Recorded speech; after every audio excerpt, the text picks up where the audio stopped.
Game 2 of the Commissioner's Cup semifinal series between the Danbury Hat-Tricks and Binghamton Black Bears is on the way. Welcome to the Danbury Hat-Tricks YouTube channel from downtown Hat City. I'm Chris Lynch alongside my partner in crime, Jim Cerny. And Jim, about as high stakes a hockey game as you could ever hope to have tonight. Yeah, to say the least. But Danbury's been in this position before, right?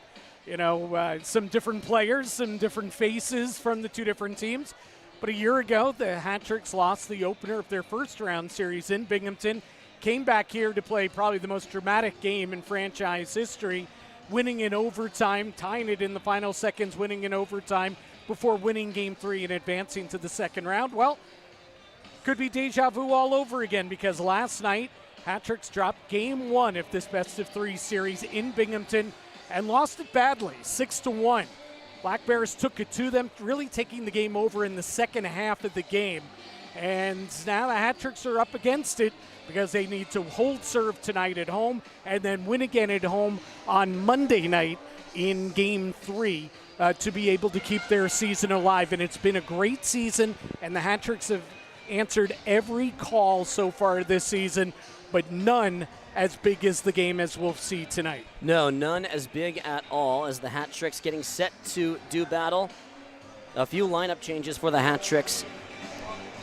Michael Falanga draws back into the lineup in the extra spot, as does Dmitry Kuznetsov. No Daniel Amesbury tonight, and also still no Kyle Gonzalez in the Hat-Tricks lineup tonight, so the Hat-Tricks have to adjust without him. The decor stays the same. The forwards change pretty dramatically, especially with Kuznetsov coming back in. Oh, absolutely, because Kuznetsov is certainly a very talented offensive player, guy that has points in 9 out of his last 10 games, but he earned a 1-game suspension for kicking in Game 2 against Elmira in the first round. He served that last night.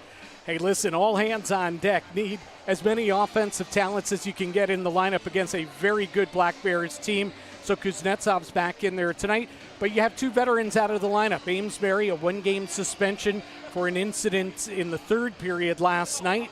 And Michael Falanga will get back into the lineup here. He played Game 1 against Elmira.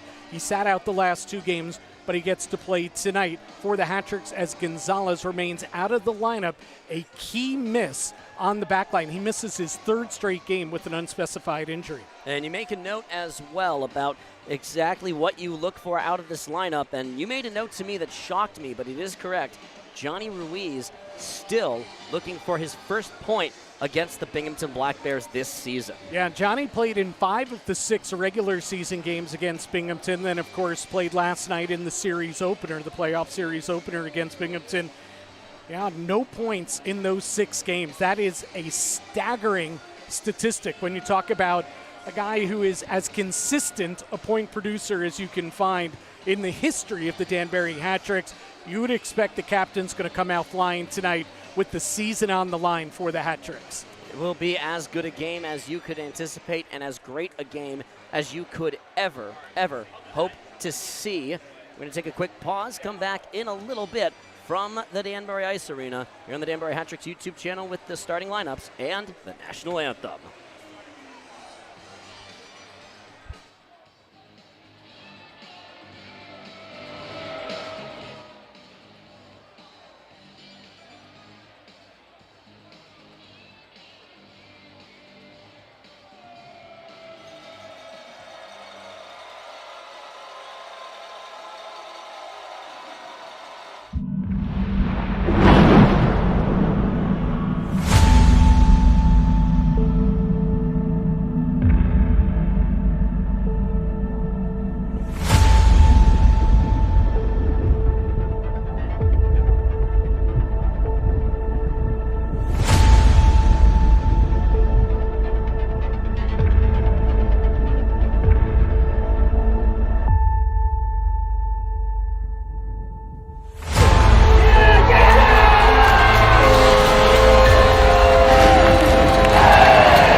Welcome back to Danbury Ice Arena.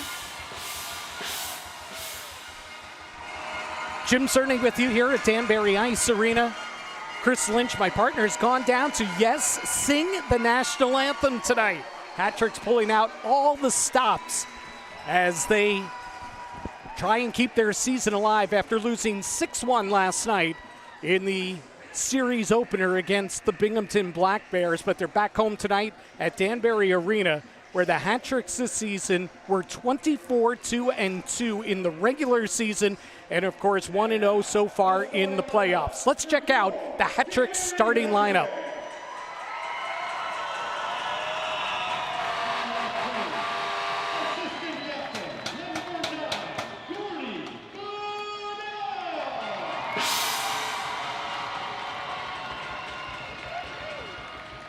Center, the captain, number 19, Johnny.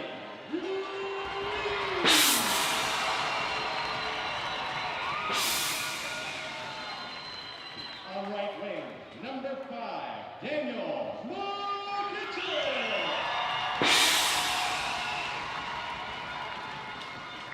On defense, number 6, Xavier.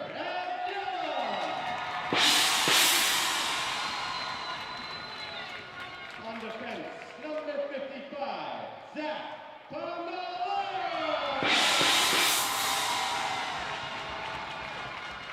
And in goal, number 30, Brian Wheeler.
That is some rendition of our national anthem from my partner, Chris Lynch.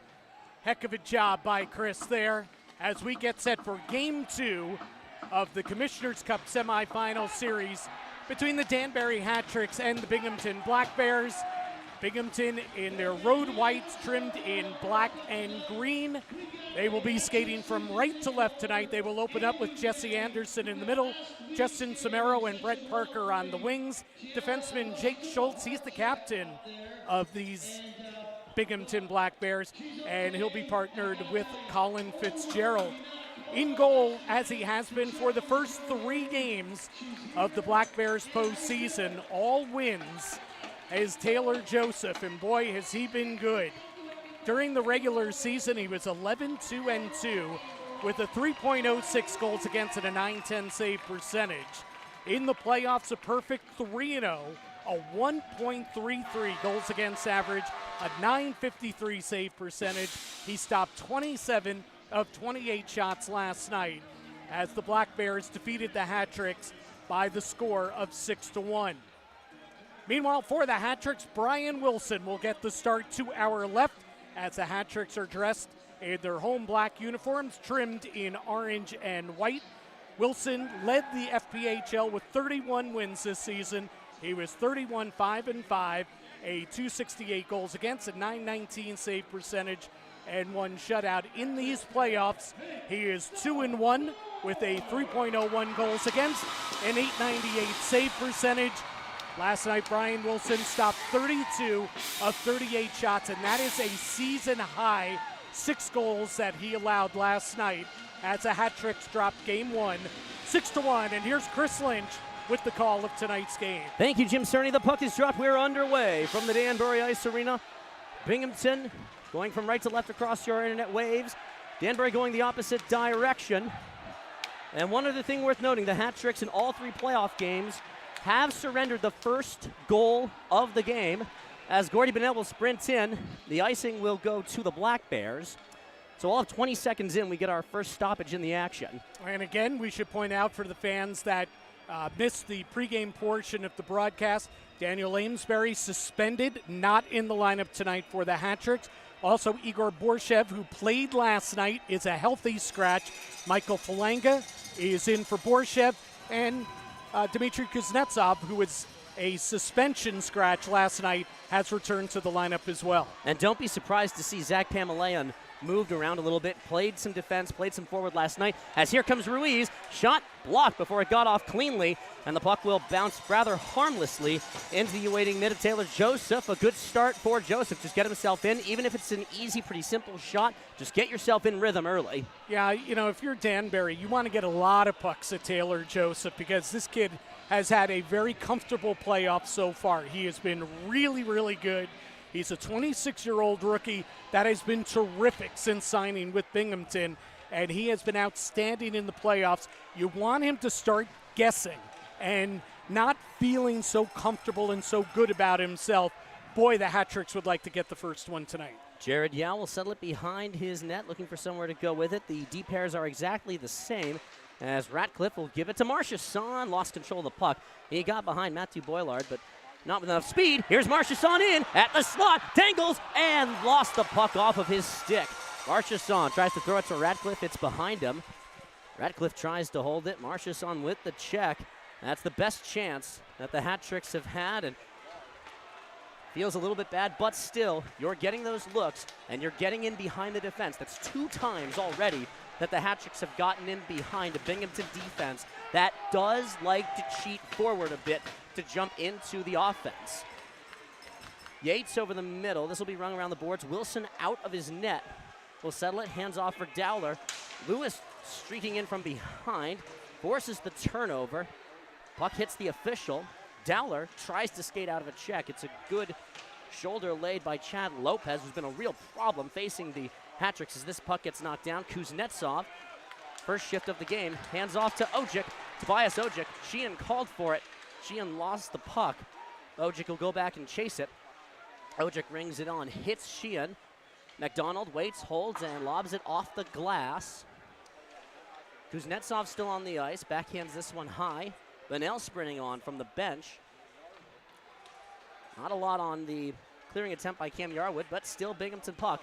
Pamelayan will get to it at the red line, leaves it for nobody. Lewis, the first guy to get to it. Odd decision, as Bonnell will pick it off. Drop for Ruiz, winds up for the blast. He puts it a little too high over the crossbar, and they are getting their looks as Ruiz can't knock it down at the point.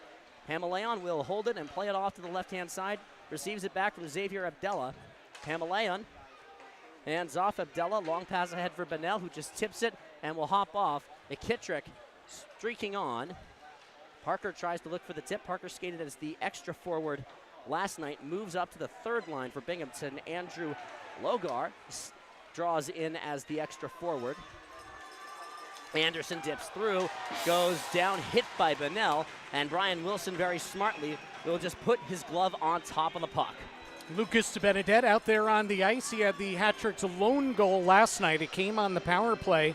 He has scored a goal in each, or at least one goal in each of the first 3 postseason games so far. That's been the line with DeBenedette, Ratcliffe, and Marchessault that has been driving the offense. They've scored 11 goals in the postseason so far. And I just have to note, this is the most lively crowd we have had at the Danbury Ice Arena all season. That's the Hat-Trick's ice it there, and that's due in part to credit the Black Bear fans. They're out in force here as well. A lot of green in the crowd, but this is pretty much an SRO crowd tonight at Danbury Ice Arena. An absolute must-win or the season is over for the Hat-Tricks, and the fans have come out to support them. But kudos to the Black Bear fans as well. They've made the trek from Binghamton. Dowler will ring this one around to the left side. McDonald will get over. McDonald's been a big point producer for the Hat-Tricks. 5 points, all of them assists in 3 games, including an assist on the lone Hat-Trick goal as Dowler will knock down a shot. In tight shot, stopped by Wilson. A great-looking chance for Brett Parker, the Hanover, Massachusetts native. DeBenedette to Ratcliffe, flips it forward. Marchessault will have to run it out. Puck was a little bit too far ahead of him. He'll pull it up in the corner. Wanted it low for Ratcliffe. DeBenedette will glide on. Goes to get it. DeBenedette on for Riley Robertson. Throws it to the opposite offensive corner. Knocked down, gets over Yao's glove. Hat-Tricks will have to regroup. That line is getting their looks. Really, the Hat-Tricks have gotten a number of excellent chances as Sheehan has to wait on the blue line before Ojic gets back on sides. We're good to go now. Puck bounces on. They put it in. Oh, how did that not go? How did that not go in? Goodness gracious. Palanga off the bench for his first shift. The puck bounced to the open crease. Ojic will turn and shoot it. That's low. Palanga looks for it at the circle. Up to the point for Yao. Down low for Sheehan to the circle. Sheehan for Falanga. How did that puck stay out? Hit iron. Here's a chance. Yates in. Yates gliding. Yates stopped by Wilson. Jared Yao will give it around to Tobias Ojic.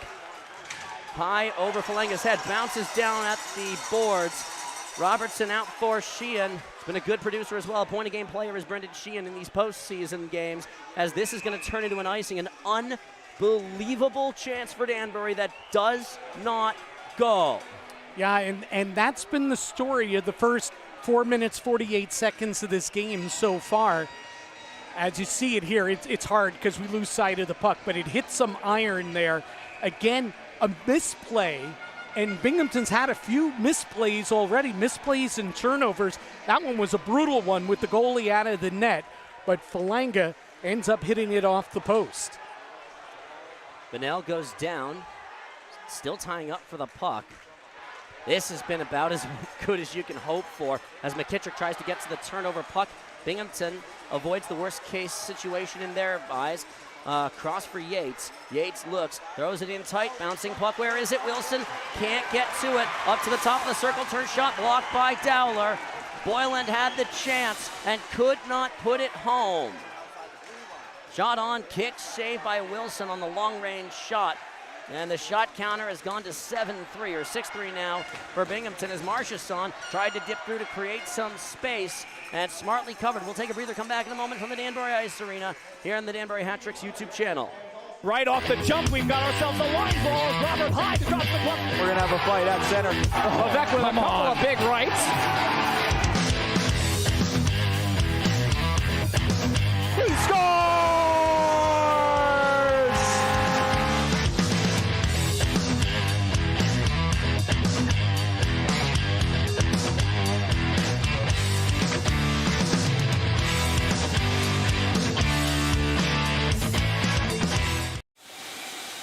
Todd Maserati Alfa Romeo of Danbury is the premier automobile partner in the Danbury area. Located on Newtown Road, the Bennett family has been putting the community behind the wheel for over 35 years. Dream big, drive a Maserati or Alfa Romeo. New and pre-owned vehicles available. Let Todd Maserati Alfa Romeo of Danbury be your choice. And I got to tell you, not a dull start to this one. 5 minutes, 32 seconds in, Chris. And each team has had some glorious opportunities already.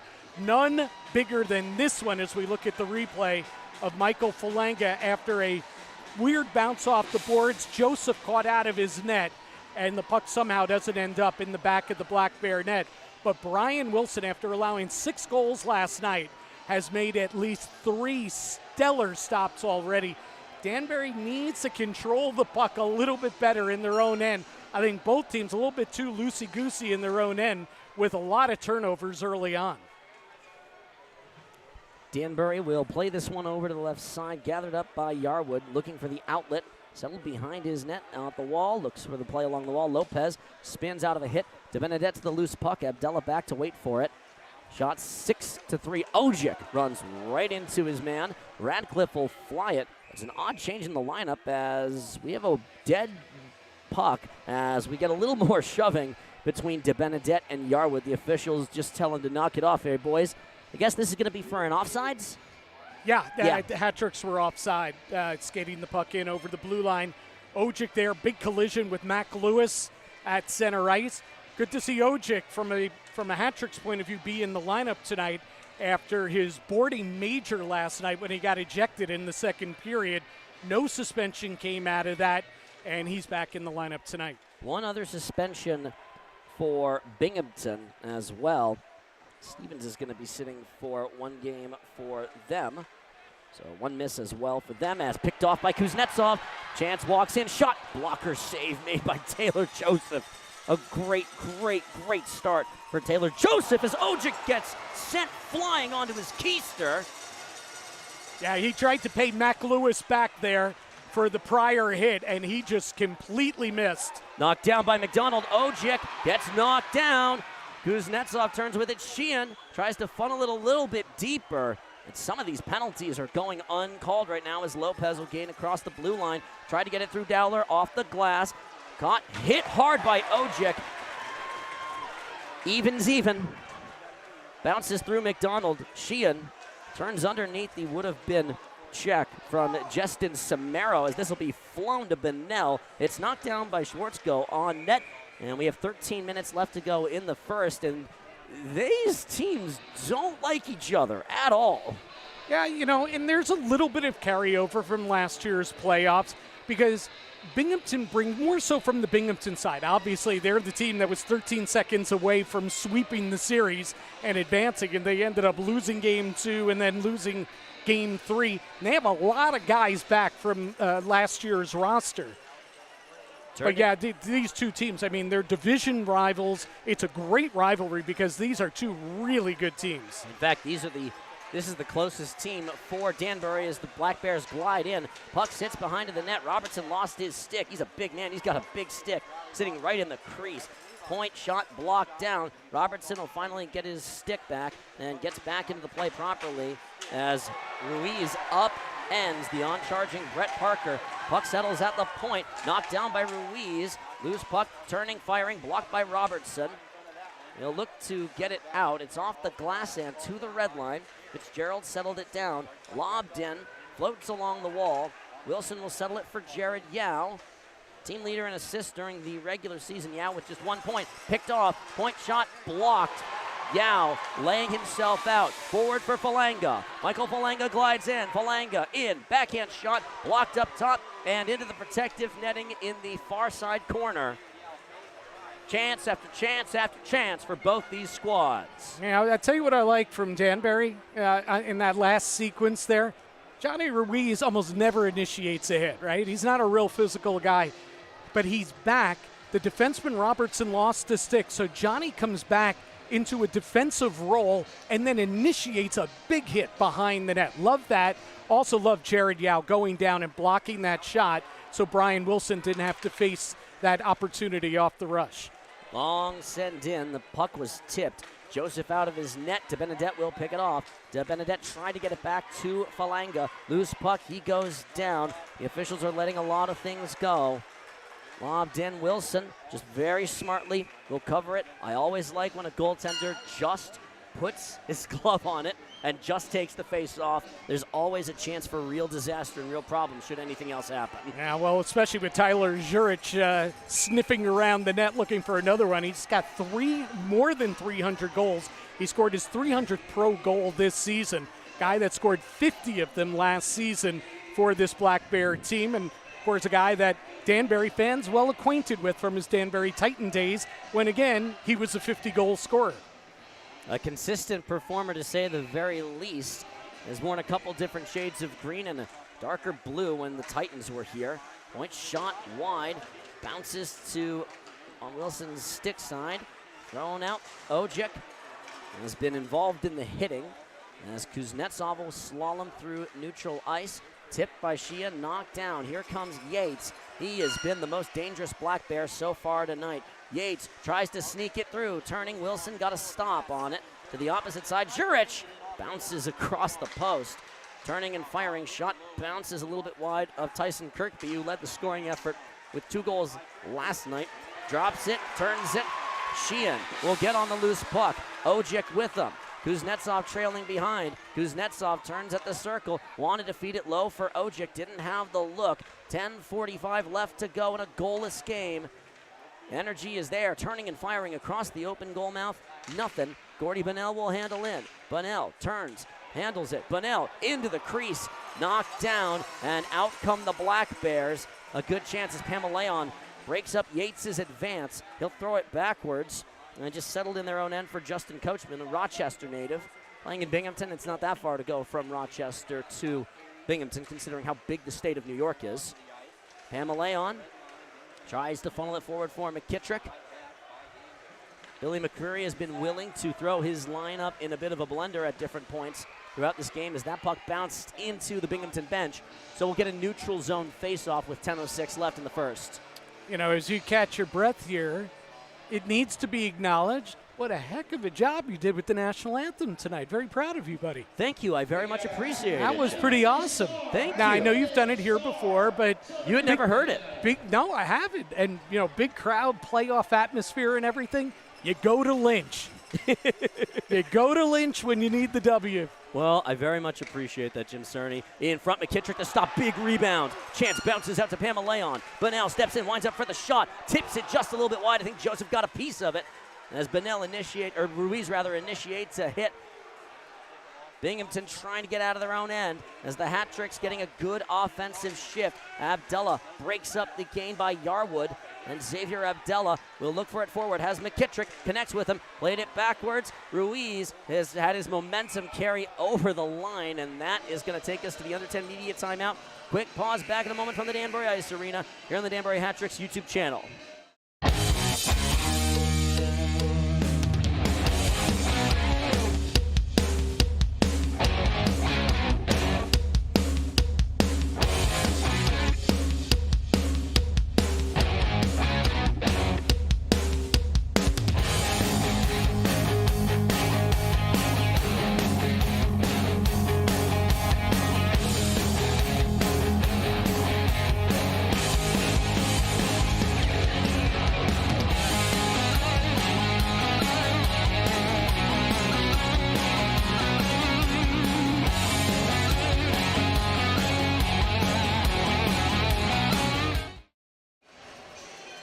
TK's American Cafe on White Street in Danbury. Stop by TK's, try one of their 76 amazing wings flavors. Check them out online at www.tksamericancafe.com. He's Chris Lynch, I'm Jim Cerny. 9:33 to play in the first.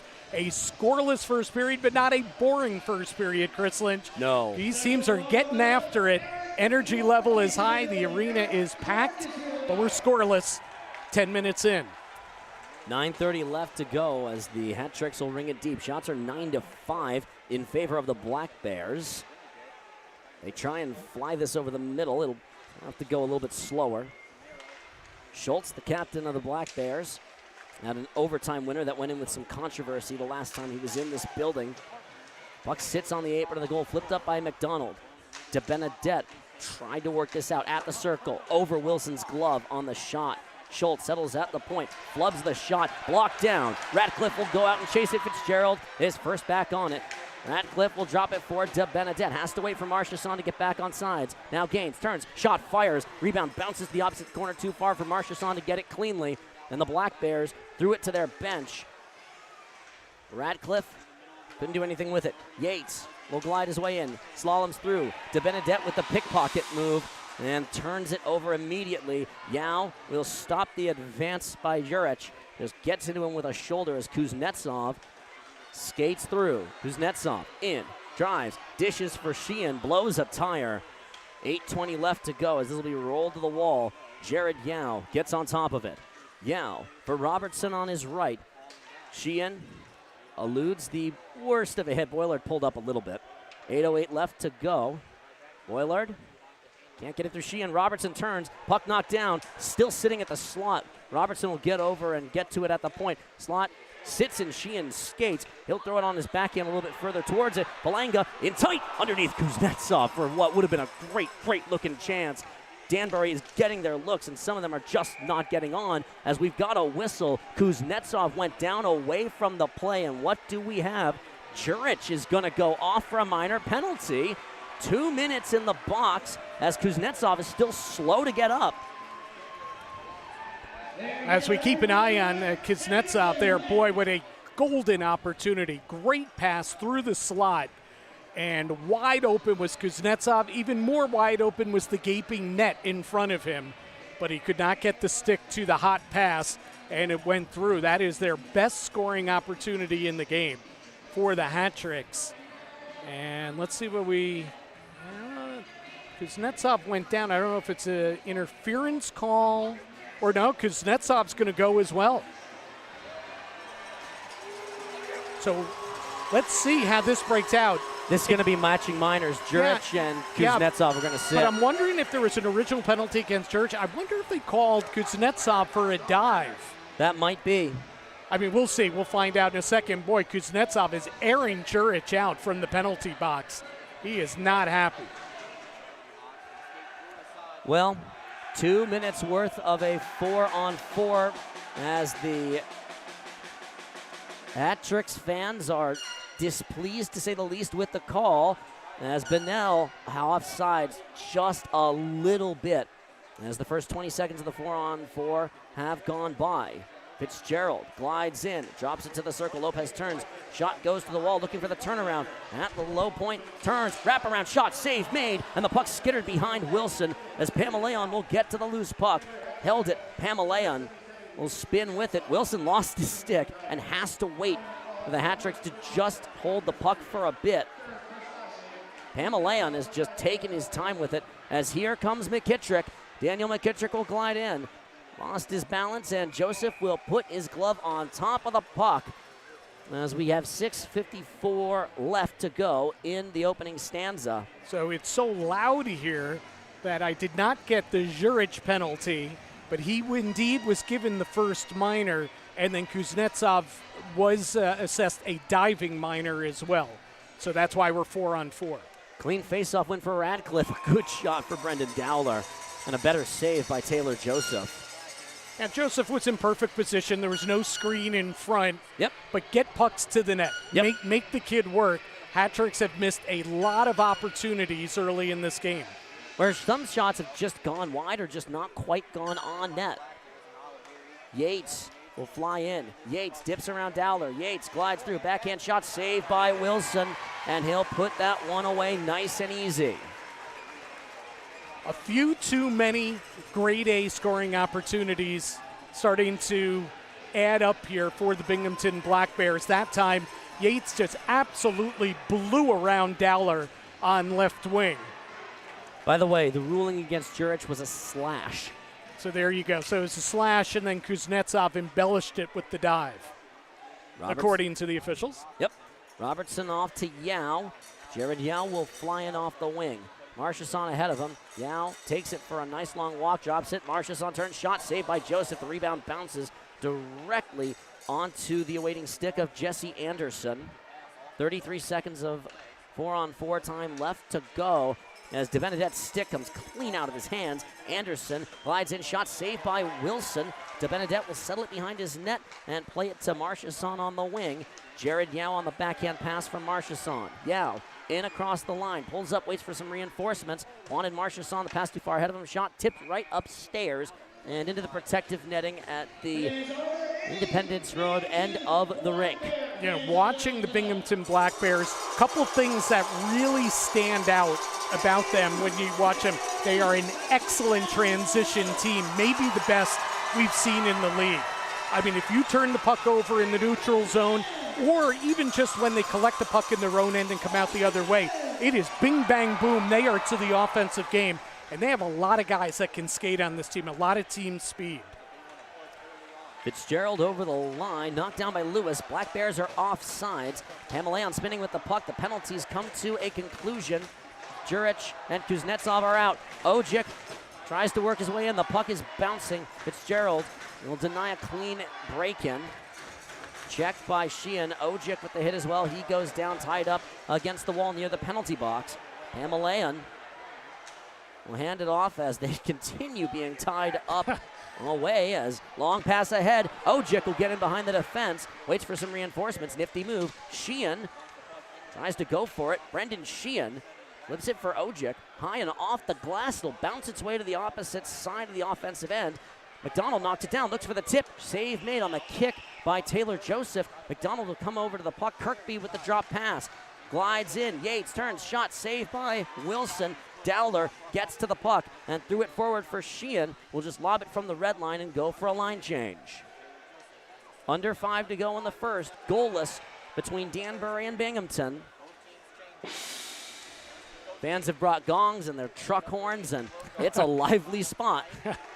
Pamaleon looking for the long pass. Has McKittrick streaking in ahead. The puck got underneath his stick. This is going to be an icing call. He never made contact with it, as that'll take us to the under 5 media timeout. Quick pause, back in a moment from the Danbury Ice Arena.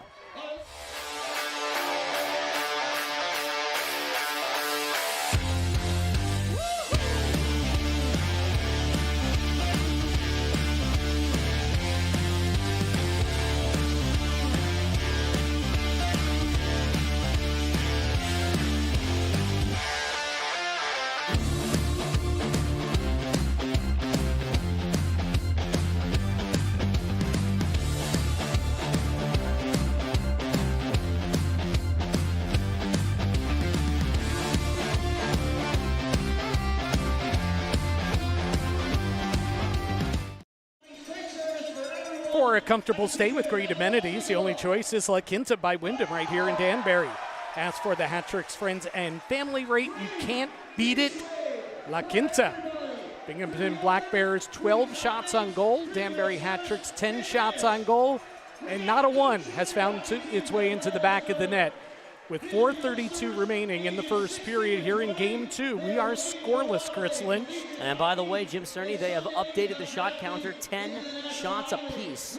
Well, how did they update it from 12 Binghamton to 10 Danbury? Unsure. I guess the counter has been changed. So the counter has been changed as Ruiz wins the faceoff, tries to throw it around to Bunnell. Looks for it across. Ruiz gliding in from the bench. Ruiz wanted it in front. McKittrick was there for it, and they couldn't connect on the pass.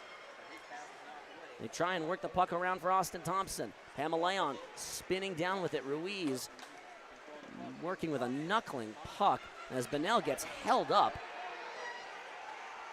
Only one penalty called against each team, and they were matching. Neither team has gone to the power play. And welcome to playoff hockey. Lucas DeBenedette will glide in. DeBenedette turns, shot, save made. Handcuffed Joseph. Rebound will bounce out. Marchesson streaking in off the bench. Had to wait to go in as he takes a check after getting rid of the puck. 3:45 the time remaining. Marchesson lays a retaliatory hit, telling me, hey, don't do that or I'll do that. DeBenedette can't keep it in on the blue line. On comes Lopez, had a goal last night. Lopez dips through. Lopez fell down. Wilson got a stick on it. McDonald handed off. That's some nice skating from Chad Lopez. As Thompson will just play it backwards to his defensive pairings. Don Olivieri had a point shot that went in last night. Abdella looking for some room.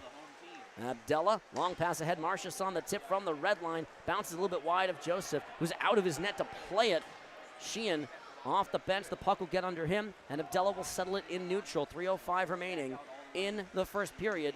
Goalless between Danbury and Binghamton. McDonald, the long pass ahead.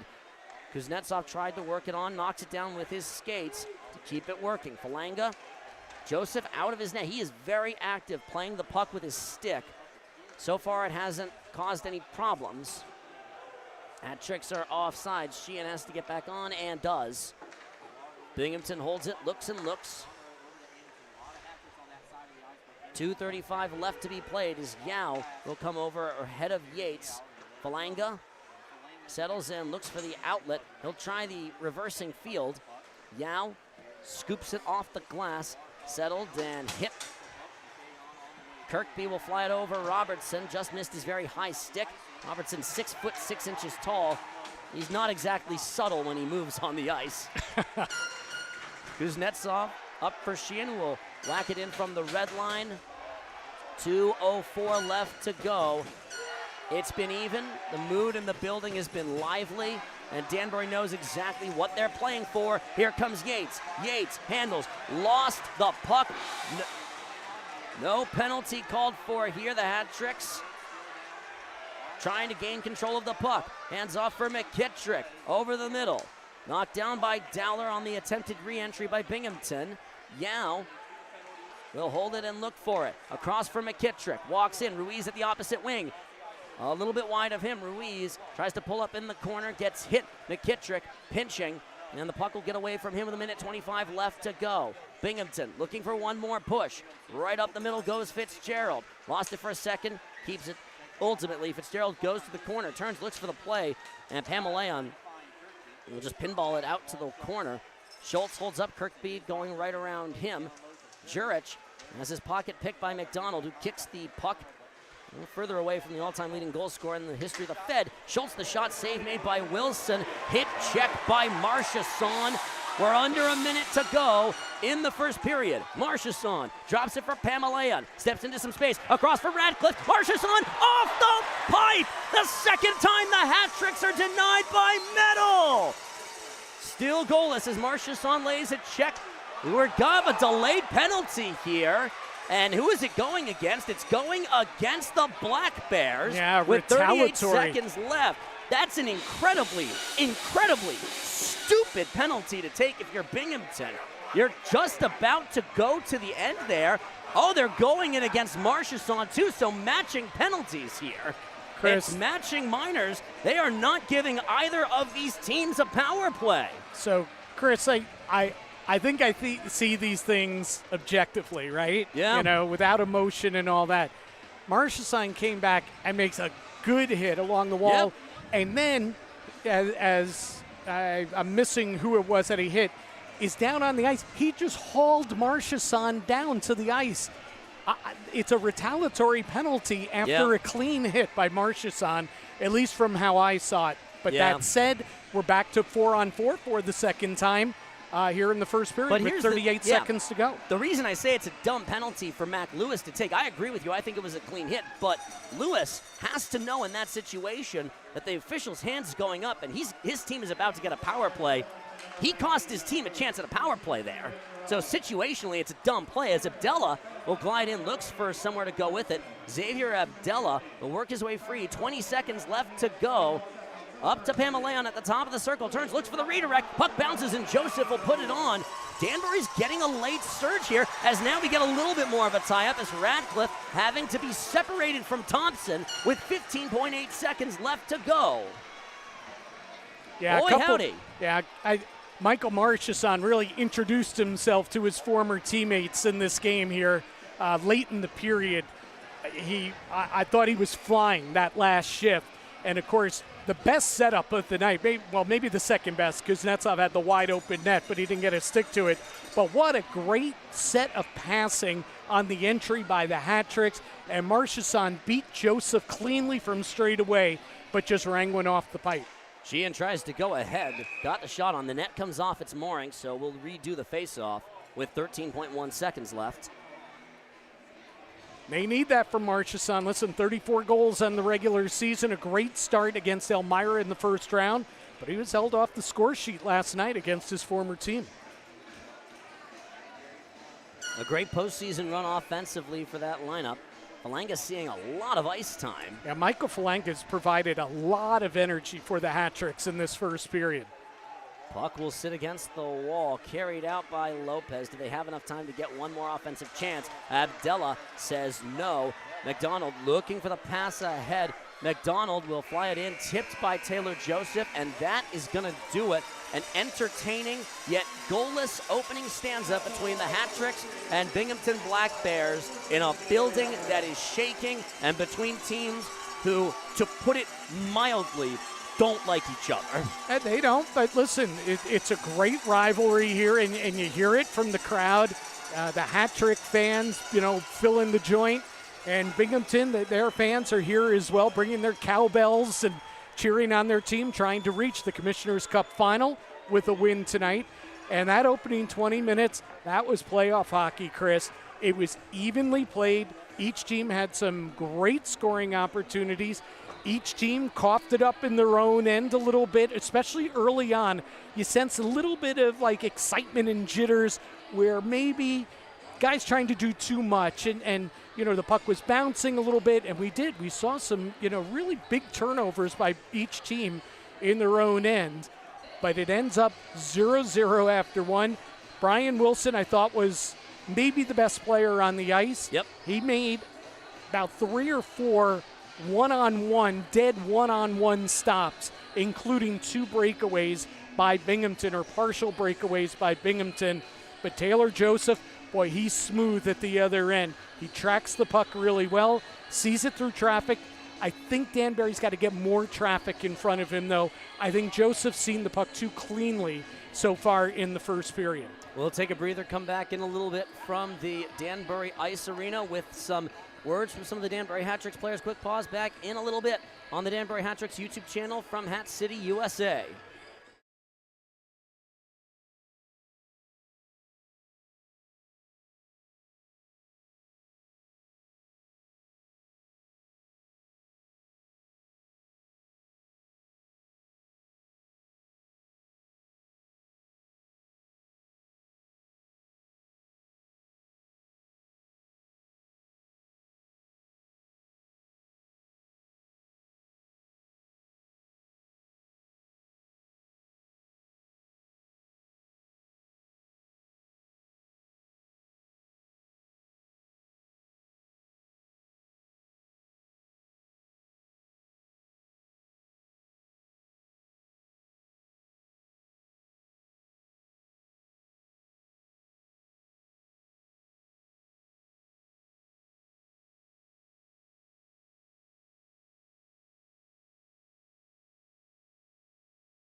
I have the out of town.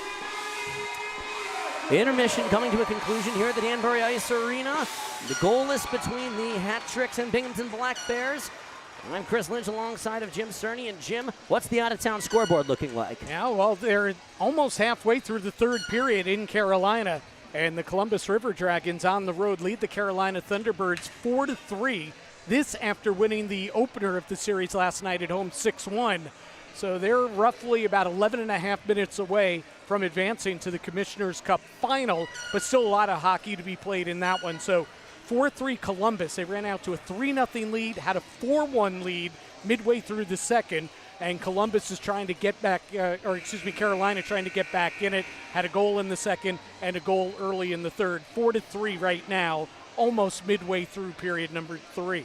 I had the opportunity to catch up with Gordy Bonnell. Had some technical problems getting it on the air, but I can relay his message. This is exactly the sort of game that they expected to play. This is exactly what they had hoped for. They had hoped the building would be full. They had hoped that Binghamton would bring their best. And, well, the result that we are getting is exactly the result of all those things colliding with each other. A great first period, 0-0, and we're skating 4-on-4 to open up the second period. 1 minute and 15 seconds of shorthanded skating for both teams as Ruiz will go in and chase this puck. Turns and fires. He put the shot off the side of the goal. Bonnell throws his check, tries to work the puck free from Kirkby. Bonnell to Ruiz, turns, puck sits at the top of the crease. Ruiz turning and firing. Save made by Taylor Joseph. All of 23 seconds in, and the Hat Tricks get the first good offensive look of the period. Now Gordy Bonnell, good work behind the goal line, outworking two defenders back there to get the puck, albeit bouncing, into the slot. And Johnny Ruiz was able to hammer a bouncing puck on net. And a good save by Taylor Joseph. Looking for the outlet. They'll get it up the wing. Schultz, just stable defensive leader on that blue line, as Wilson will play the pass around for Robertson. Yao has to get over to the loose puck as the Hat Tricks don't play it exactly cleanly. Have to contest it up to the point for Kirkby. Loved it for a second, still with it. Low to the goal line extended. Looks for the play in front. 30 seconds of 4-on-4 time left. Both teams looking for the first goal. Kirkby shot and a pretty easy save made by Brian Wilson. Tyson Kirkby, of course, had 2 goals last night for Binghamton in the 6-1 win. And he's a guy that's been a playoff performer in his second season with the Black Bears.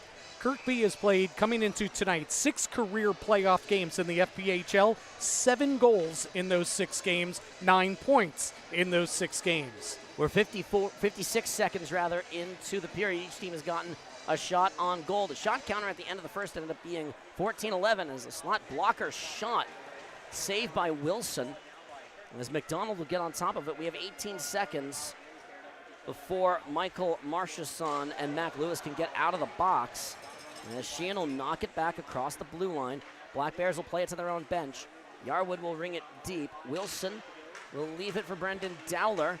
Final seconds of the 4-on-4 time burning off. Sheehan with Marchesson trailing behind him. Sheehan, puck worked off his stick. Marchesson has to try and win the race back as Lewis tried to interrupt his out. Anderson will get to the clearing attempt by Marchesson and will just lob it in. Well, the team's starting to get back into the rhythm of it. Long pass ahead. Sheehan alone. Sheehan with Falanga with him. Sheehan shot. Rebound. Bounces to Falanga. A good save by Taylor Joseph. And Danbury has gotten a couple of excellent chances to start this second period off. Taylor Joseph has denied them cold 2 times. Sheehan will ring it deep and head off for a personnel change. Schwartz goes to it. Schwartz up the wing. Pass underneath and connected with Austin Thompson. Wilson out of his net. Thompson will get to the loose puck. Wilson has to get back into his own net. He now does. And Pamelayan will get to it and defuse a possible disaster-type scenario for Danbury.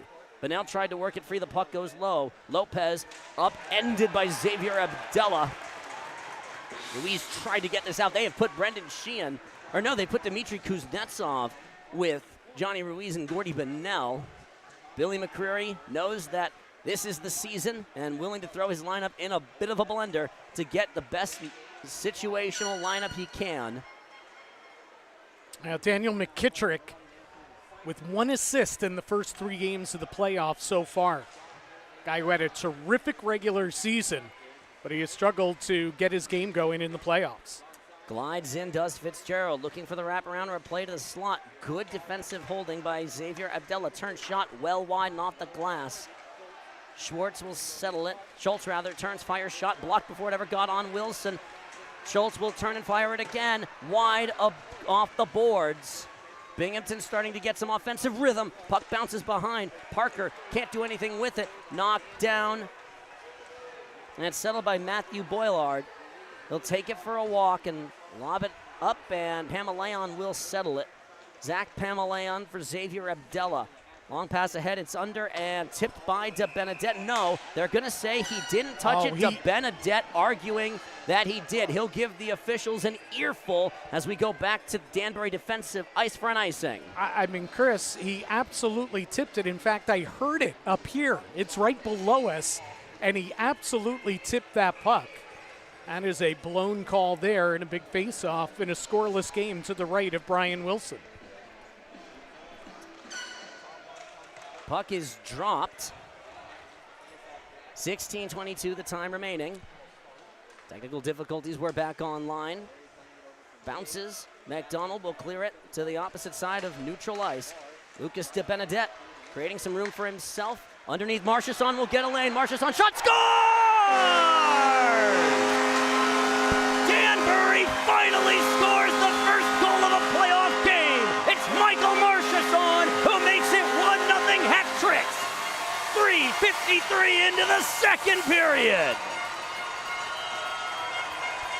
Well, we've seen each team turn the puck over in their own end, but neither team was able to break through until this. 3:53 into the second period. You're going to see, there's the muff, and there's Michael Marchesson going 5-hole on Taylor Joseph.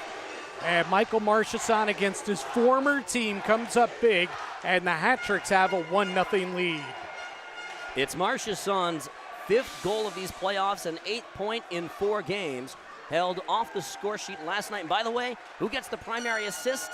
Lucas DeBenedette will be. He had the last pass before it. His 9th point, 5 assists and 4 points in now 4 games. There's nobody in the Fed who has played better or hotter than Lucas DeBenedette. Yeah, unless it's Michael Marchesson. Yeah. Actually, Marchesson didn't score last game. Well, he didn't score last game, but he's been ringing him up. He had 7 in the first 2 games, of course, of the postseason, as did DeBenedette. I just got the official scoring. It's being ruled as an unassisted goal. And I was going to make that argument. It's a flub there by Binghamton, a turnover. Sheehan will glide his way in. Shot off of Taylor Joseph's glove. Goes high and off the crossbar.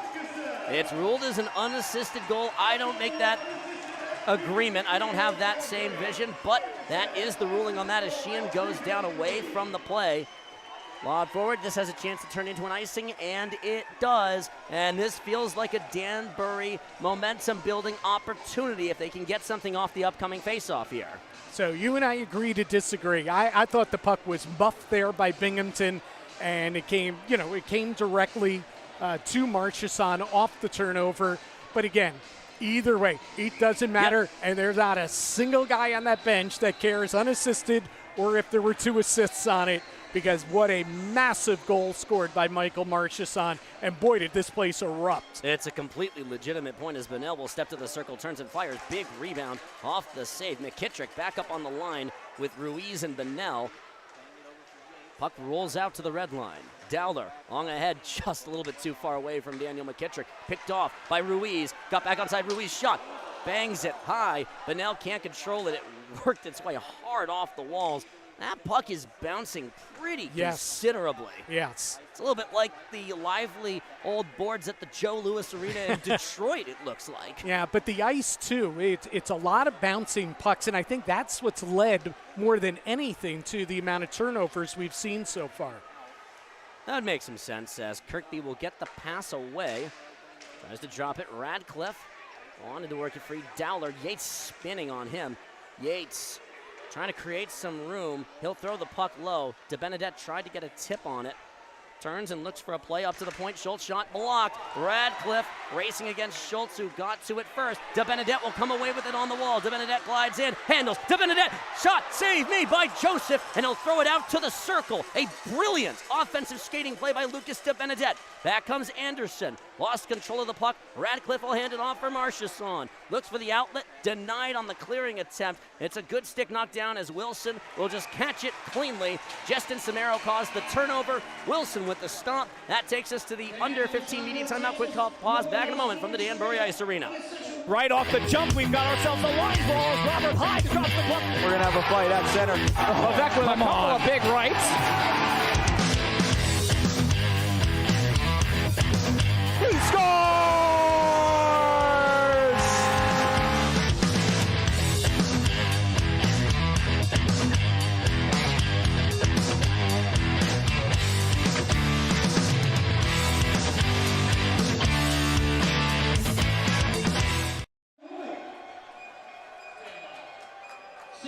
Litchfield Distillery is the spirit of hard work. The Batchers of Litchfield Distillery, in honor of the early farmers of Northwest Connecticut, present to you the locally made Litchfield Distillery bourbon, vodka, and gin. Grab it at the rabbit hole and hoist the barrel with the Hat Tricks. 6 minutes into the second period, and the Hat Tricks with a 1-0 lead. And Chris, as you pointed out, first of 4 playoff games this season, this postseason, at the Hat Tricks have scored the first goal of the game. And boy, what a huge one it is. You just, especially with the way this game's been going and great goaltending at both ends and facing elimination, you didn't want to give up the first one, right? And they didn't. And Michael Marchesson comes through, and his glorious season continues for Danbury. Did not record a single point for the Black Bears, did Michael Marchesson. Had a 58-point season, 34 of them goals. Anderson knocked down by Sheehan. Palanga sprinting in ahead. Puck a little bit far. He'll run out and win the race to it. Palanga wanted to turn through some traffic. Schultz broke off his path. Long pass ahead. Pamelayan will knock it down. Got to the loose puck. Pamelayan splits in behind Fitzgerald and threw it out beyond Dowler. Mac Lewis, the nearest Black Bear, to it. Dowler will run this out. Dowler, some speed. Dowler, just chip it deep. Bounces to Joseph. Backup goaltender for the Black Bears tonight. That we're likely to see him at this point is Jeremy Forget, a Princeton goaltender. The privilege of seeing him play in a triple overtime playoff game against Brown a few years ago, as this will be backhanded a little bit wide by Lopez. Flipped out along the wall, and good keep, good control by Boilard to keep that at the line, but they're unable to do anything with it. 12:55 left.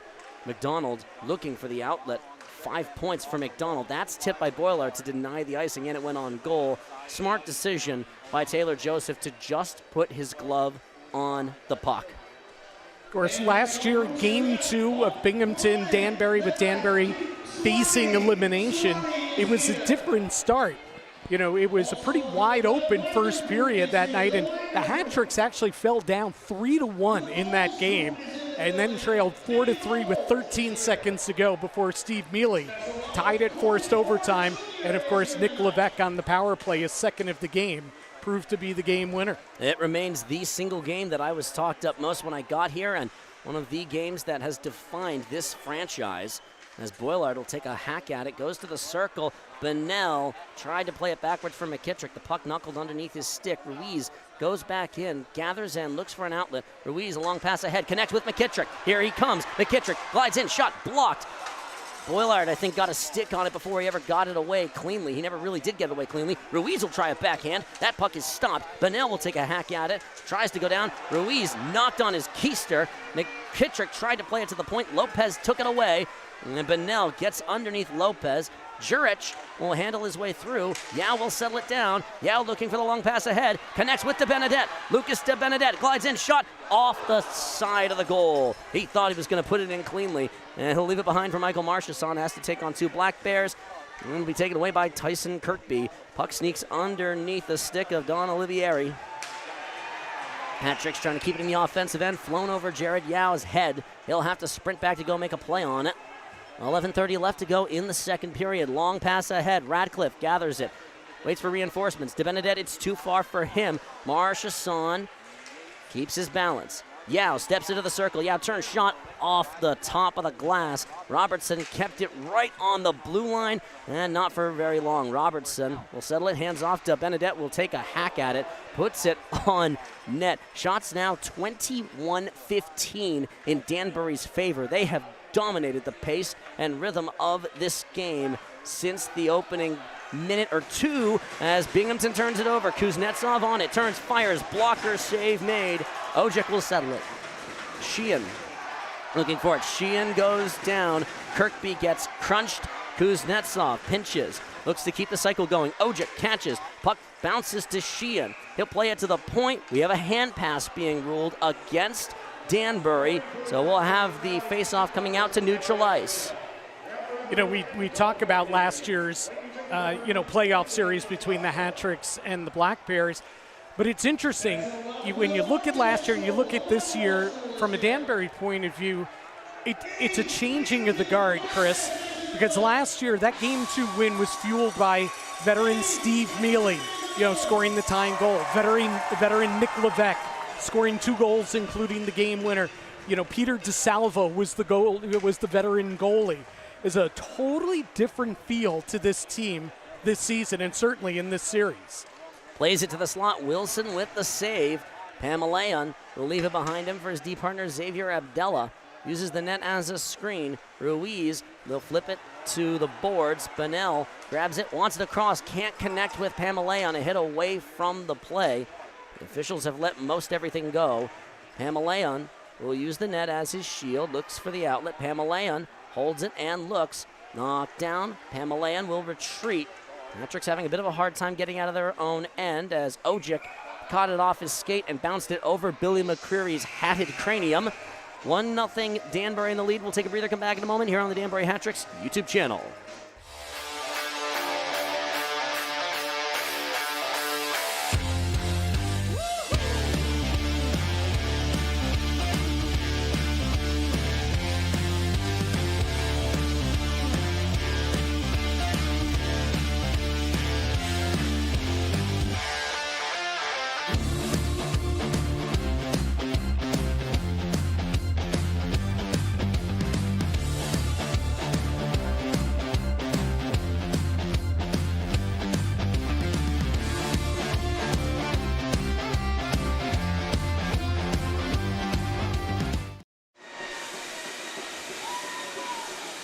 Well, if you want the best milkshake you ever had and you want to taste greatness, well, head on over to Holiday Diner on White Street and feast off their menu. It's breakfast, lunch, and dinner with George and the crew. Check them out on White Street.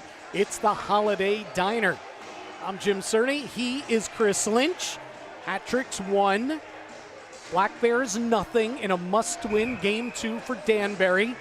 Exactly halfway through this game. Plus 2 seconds. Plus 2 seconds. Come on. I'm the son of lawyers. That's just how this works. Yeah. Ojek tried to work this on, gets upended. Sheehan will keep it moving. This line, partly because Ojek is on it, feels like it's taken the hardest punishment from the Black Bears as they'll get it up to the red line.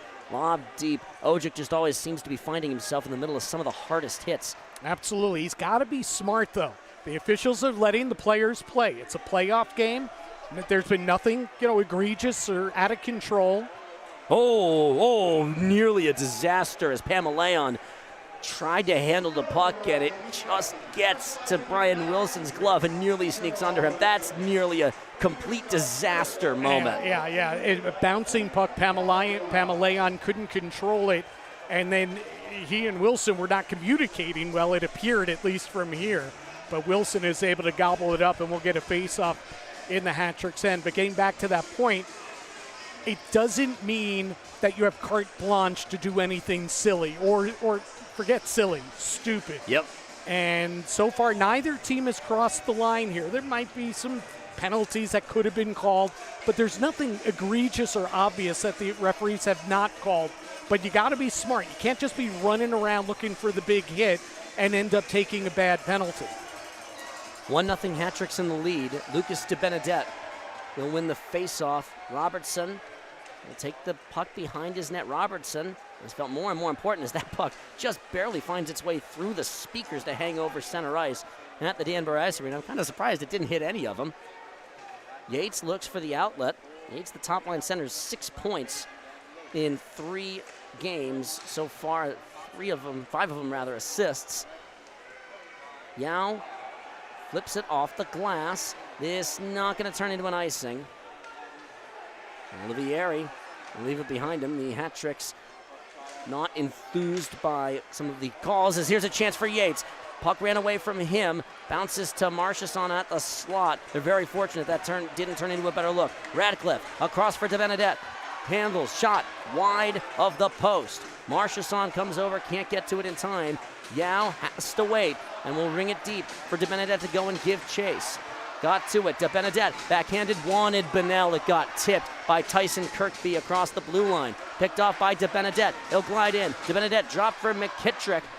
We'll play it up to the point. There's nobody there for it. McDonald throws it into empty space. Yates and Robertson win the race to it. Kirkby threw it to nobody, knocked down by Yates. To the circle, turning shot, saved by Brian Wilson. McDonald tried to work it off to the blue line. Binghamton has Danbury in all sorts of problems as the shot on saved by Brian Wilson. And Binghamton, unfortunate for them that they don't have a goal yet because Brian Wilson has helped the hat-tricks out of a couple of pretty poor mistakes. Yeah, some bad puck decision there by the hat-tricks, and Brian Wilson indeed is able to bail his teammates out. You think this is a good one? We got another good one on the other side in the Continental Division. They are late in the third period. Columbus and Carolina now tied at 5. Wow. That is a spate of 3 goals in a minute in the third period. Carolina tied it. Columbus went ahead. Carolina tied it. Well, that's a totally different feel of 1 goal so far between these two teams.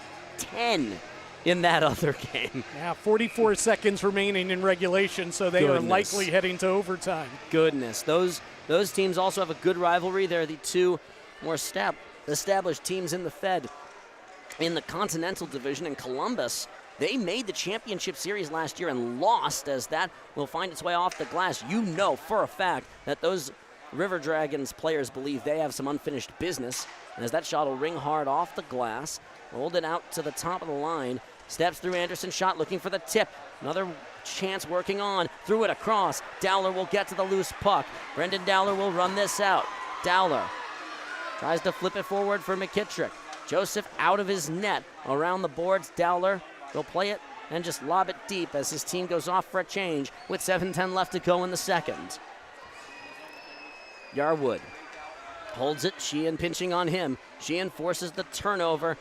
Kuznetsov got it off the back of Falanga's skate. Abdella to Pamelayan looking for somewhere to go with it. Kuznetsov wants to flip it forward for Sheehan. Got behind him. Falanga, who's on. Kuznetsov got hit away from the puck. He'll get up. Falanga keeps working. Falanga goes down. And of all things, for that to not be called is, yep, it is. So we've got a penalty upcoming as Falanga and Anderson getting into it. This, I believe, is ultimately going to be, yep, it's the first power play of the game. It's a tripping call against the Black Bears, specifically Justin Samaro, the new Ipswich, New Hampshire native. So I talked a little bit earlier about how much I really like Michael Falanga's game tonight. He looks great. His feet have been moving. His speed has been a difference maker, and it was on that shift in the offensive zone. And he draws the offensive zone penalty as he is tripped, and the hat-tricks go to the first power play of the game. Face-off one, rolls up to Pamelayan, looks to settle it. And cleared out. Danbury's power play through the course of the regular season, second from the bottom. They got their only goal in yesterday's game on the power play, and they had a couple of power play tallies against Elmira. They have been excellent so far on the man advantage. As Radcliffe, who's been moved into that spot on this power play, has been quite effective. Ruiz will swap spots. Ruiz will go along. McKittrick wants to turn and plays it up to the point. Radcliffe steps into some space. McKittrick turns, looks. Ruiz is low. Ruiz in front. He scores! Johnny Ruiz!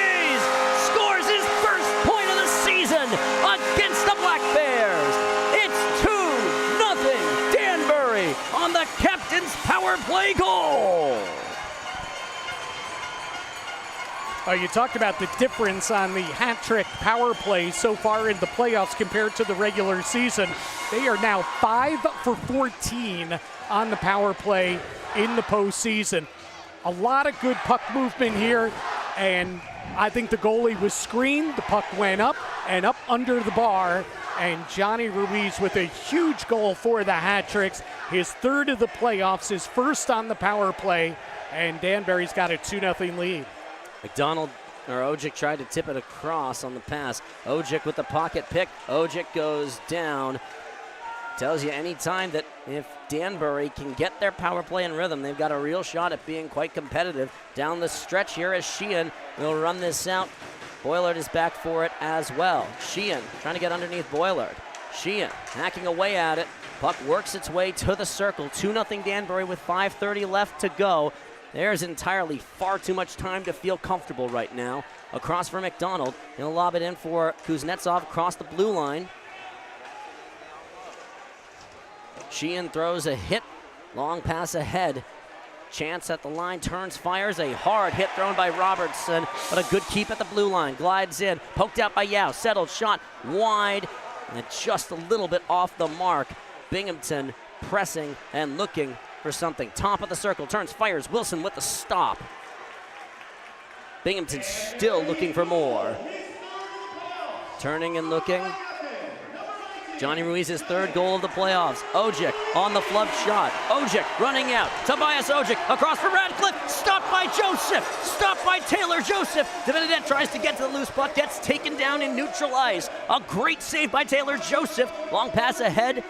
Gets to Michael Marchesson off the bounce. Marchesson across the blue line for Radcliffe. Radcliffe will turn, puts it a little bit wide of the post. De Benedette and Marchesson against the wall. Pamelayan will keep it at the blue line. Try to work it forward. Knocked down by Abdella with 4:15 left to go. 2-0 hat tricks. And the building is alive in Danbury. What a monster save there by Taylor Joseph.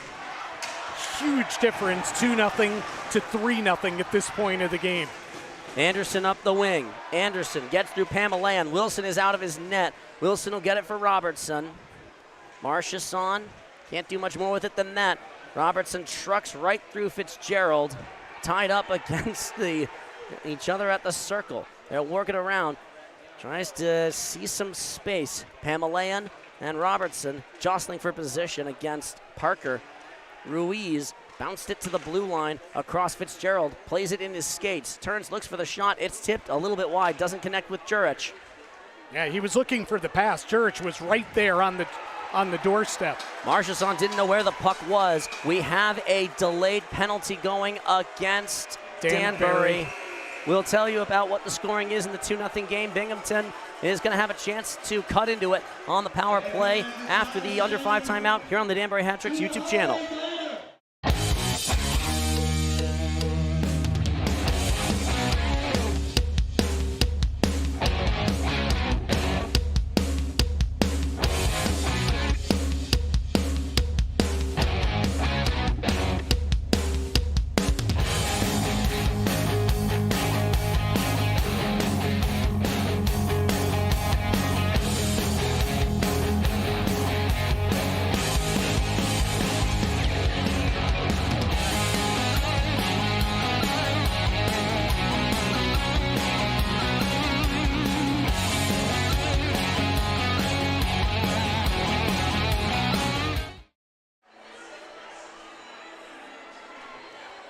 Dr. Jared DiLorenzo is a proud member of the Danbury Hat Tricks medical team. Stop by and see them on North Street in downtown Danbury.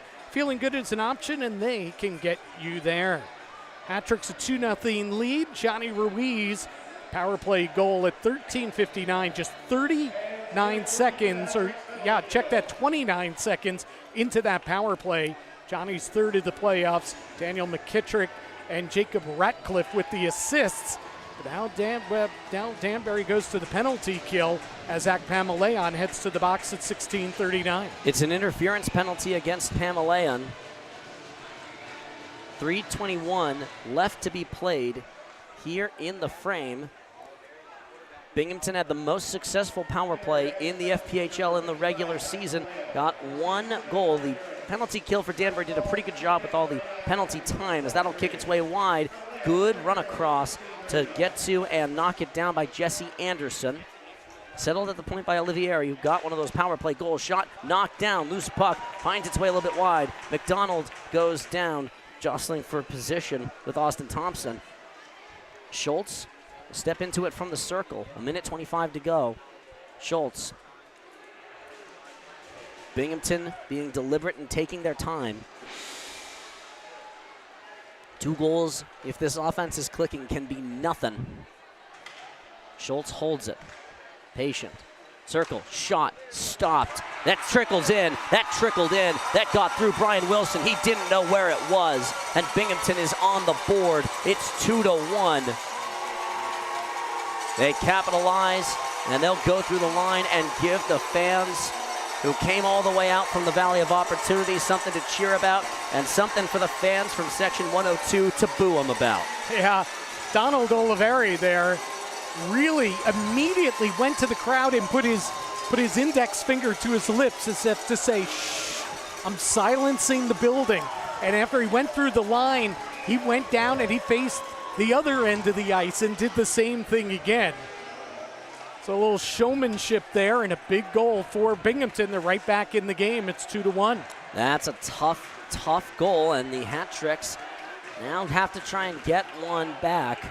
The Black Bear fans have something to enjoy. 22 shots on goal, 21 of them. Wilson out of his net, nearly turned it over. He gets very, very lucky that Jurich couldn't control it. Here comes Diao. He'll drop it for Marchesson. Skates his way free. Hat Tricks are offsides. Yao couldn't hold it as long as Marchesson needed him to. And we're under 2 minutes to go in the second. So it's Olivieri, his 3rd of the playoffs, 2nd on the power play in the postseason. Anderson and Schultz with the assists. And you used a great adjective while you were describing their power play. So very patient were the Binghamton Black Bears. They had Thompson set up the whole time in front as the screen. They were just waiting for the right angle, and they got it. Olivieri is able to sneak one through the pads of Brian Wilson. 1:45 the time left to go. Flipped up by Radcliffe. Bounces away from him. DeBenedette tries to win the race to it. Overran the puck. Long pass diagonally across the zone for Jurich. Yarwood gliding in. Off to the circle. Yarwood drops it. Yates turns, looks for it on. It goes a little bit wide with 1:25 left to go. Tyson Kirkby holds it. Looks for a play. Up to Schultz coming in off the bench. Shot punched out by Wilson. Binghamton getting back to close to even on the shot counter. 24-23 Danbury leads that counter. Shot wide from the point. Yarwood can't do anything with it. Yao will clear it. This is going to turn into an icing. And we'll get, no, it just ran out of steam. Yeah. Yao managed to coffin corner it. Yeah, it's a good job. Radcliffe out there, less than a minute to go in the frame. Glides in, looks for somewhere to go with it. Schultz pulls up. Schultz will play it to the point. Hands off, receives it backwards. Schultz turns, looks for a shot on. Wilson with the stop. Ruiz will carry it out. Johnny Ruiz looking for an outlet. That gets through. Puck running on to Fitzgerald's stick. Looking for an outlet a little bit beyond McKittrick with 34 seconds left. Anderson will hold it and go. Jesse Anderson. Thinking of the last series. Anderson on his backhand takes the crunch from Robertson. Wilson puts his glove on top of the puck, and we get some pushing and shoving between Parker and McKittrick as the puck is covered. A good scoring opportunity there for Binghamton.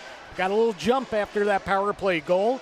They come flying into the offensive zone, and Big Brett Parker is out there, maybe 8 feet away.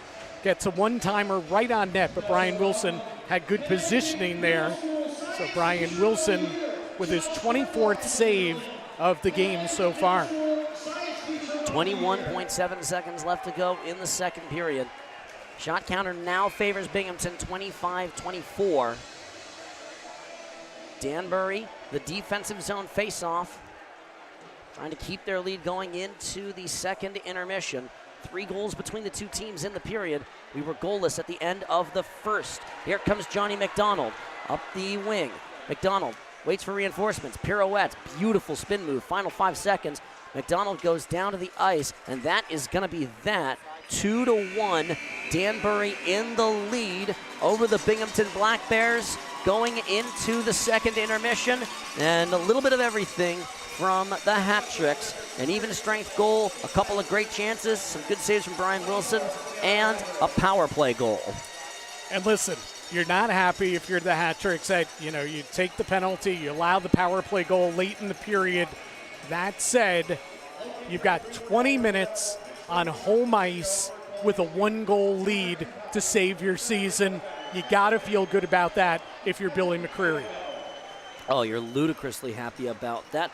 Hope to hear from Billy during the intermission as Billy's having a chat with one of the officials. Steve Brown, downtown Steve Brown on the bench as everybody else heading off. A 24-save effort so far for Brian Wilson. It'll be a nice long second intermission. It is a loaded barn here at the Danbury Ice Arena. Just before we go to break, can we get a look at that out-of-town scoreboard? I'm just curious to see where the Carolina game is. We'll get that. No, Columbus and Carolina are in the intermission now between the third period and overtime. They are tied at 5 apiece. Okay, so overtime. Again, Columbus won game 1 last night at home, 6-1. It was not close. It was not close. They ran out to an early lead tonight, but give Carolina credit at home. They have clawed their way back.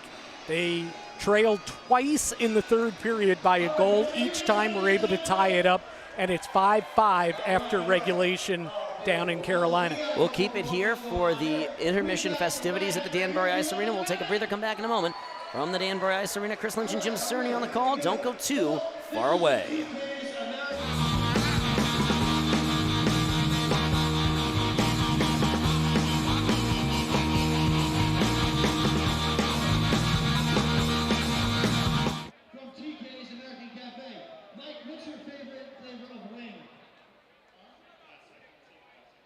Classic, boneless or, finger?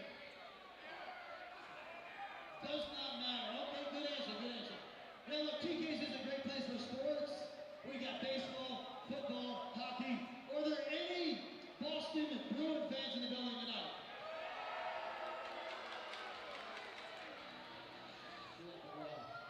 Any New Jersey Devil fans in the building tonight? Any New York Ranger fans in the building? Wow. Okay. Mike, how's your athletic ability?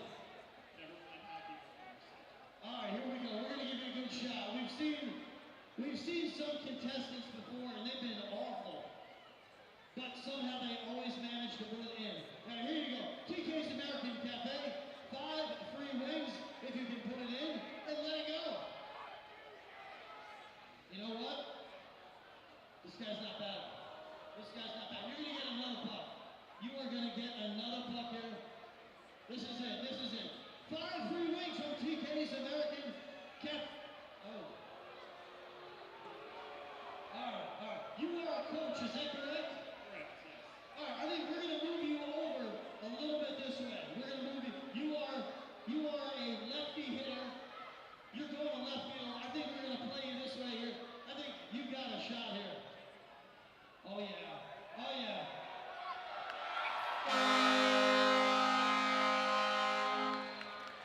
Coach, amazing. All right.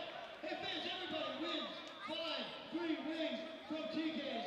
It is time to chuck your pucks. Hey, before we get to that, I just want to say we posted a graphic before about billet families and housing. Fans, we have 2 junior teams, kids 16 to 20. We're looking for host families. That's right, hockey players living in your house for the hockey season. These are good kids. You get paid $650. You get free season tickets. You get to meet some great guys. All right, if you need information, stop up at the main booth. Hey, 3, 2, 1, check your pucks. And Tom Cosolati, Alpha Romeo of Danbury, presents Chuck a Puck every night. It's a $200 prize. The Bennett family has been putting people behind the vehicle of quality vehicles for 35 years, and they're still going.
let's see what we got.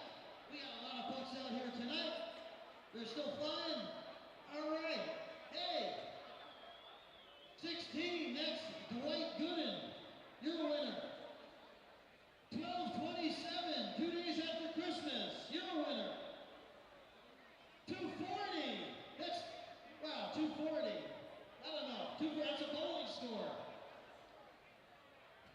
1060. 1060. You're a winner. 111. Triple runs. 111. You're a winner. Oh, this is mathematically impossible.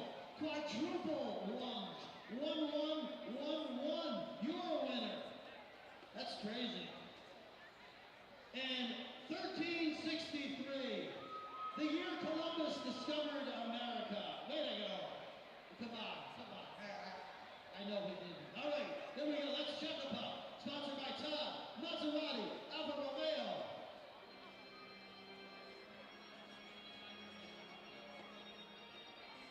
You can claim your prize at the merchandise stand.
Second intermission coming to a close here at the Danbury Ice Arena. We are so grateful to everybody who has joined in to enjoy some high-quality playoff hockey here in the FPHL in the semifinal series between the Hat Tricks and the Black Bears. 2-1 in favor of the home team.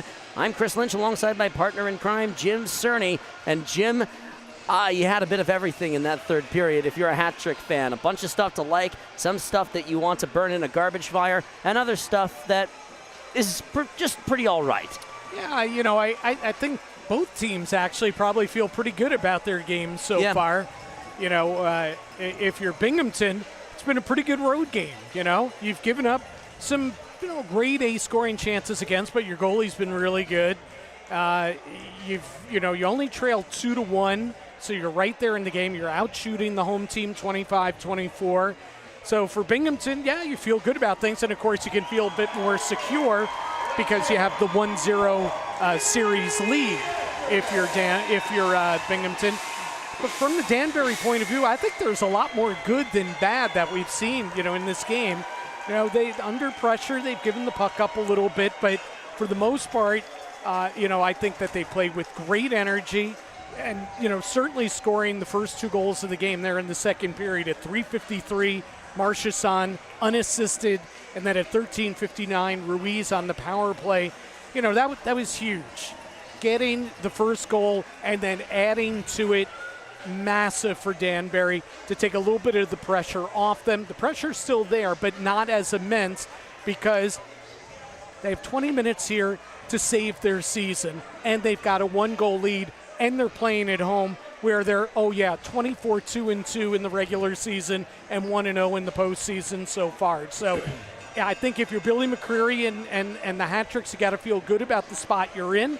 But I think if you're Binghamton as the road team, I think you feel good about your spot too, especially because, with just the fluke, create a break, you can tie this game, and then all the pressure ends up on the shoulders of the Hat Tricks. 2-1 in favor of the home team. Hat Tricks going from left to right across your internet waves. Binghamton in the road. Whites coming the opposite direction. The puck is dropped. We're underway for the third and final period of regulation time. Danbury trying to force Monday hockey to decide the series. Binghamton trying to close it out here tonight. And one quick word on the out-of-town scoreboard. It is 5-5 between Carolina and Columbus in overtime. 109 shots between those two teams. Just a wonderful night of playoff hockey in the Fed. As here comes Xavier Abdella blowing up the wing. Abdella, puck ran away from him. He hits the boards too hard.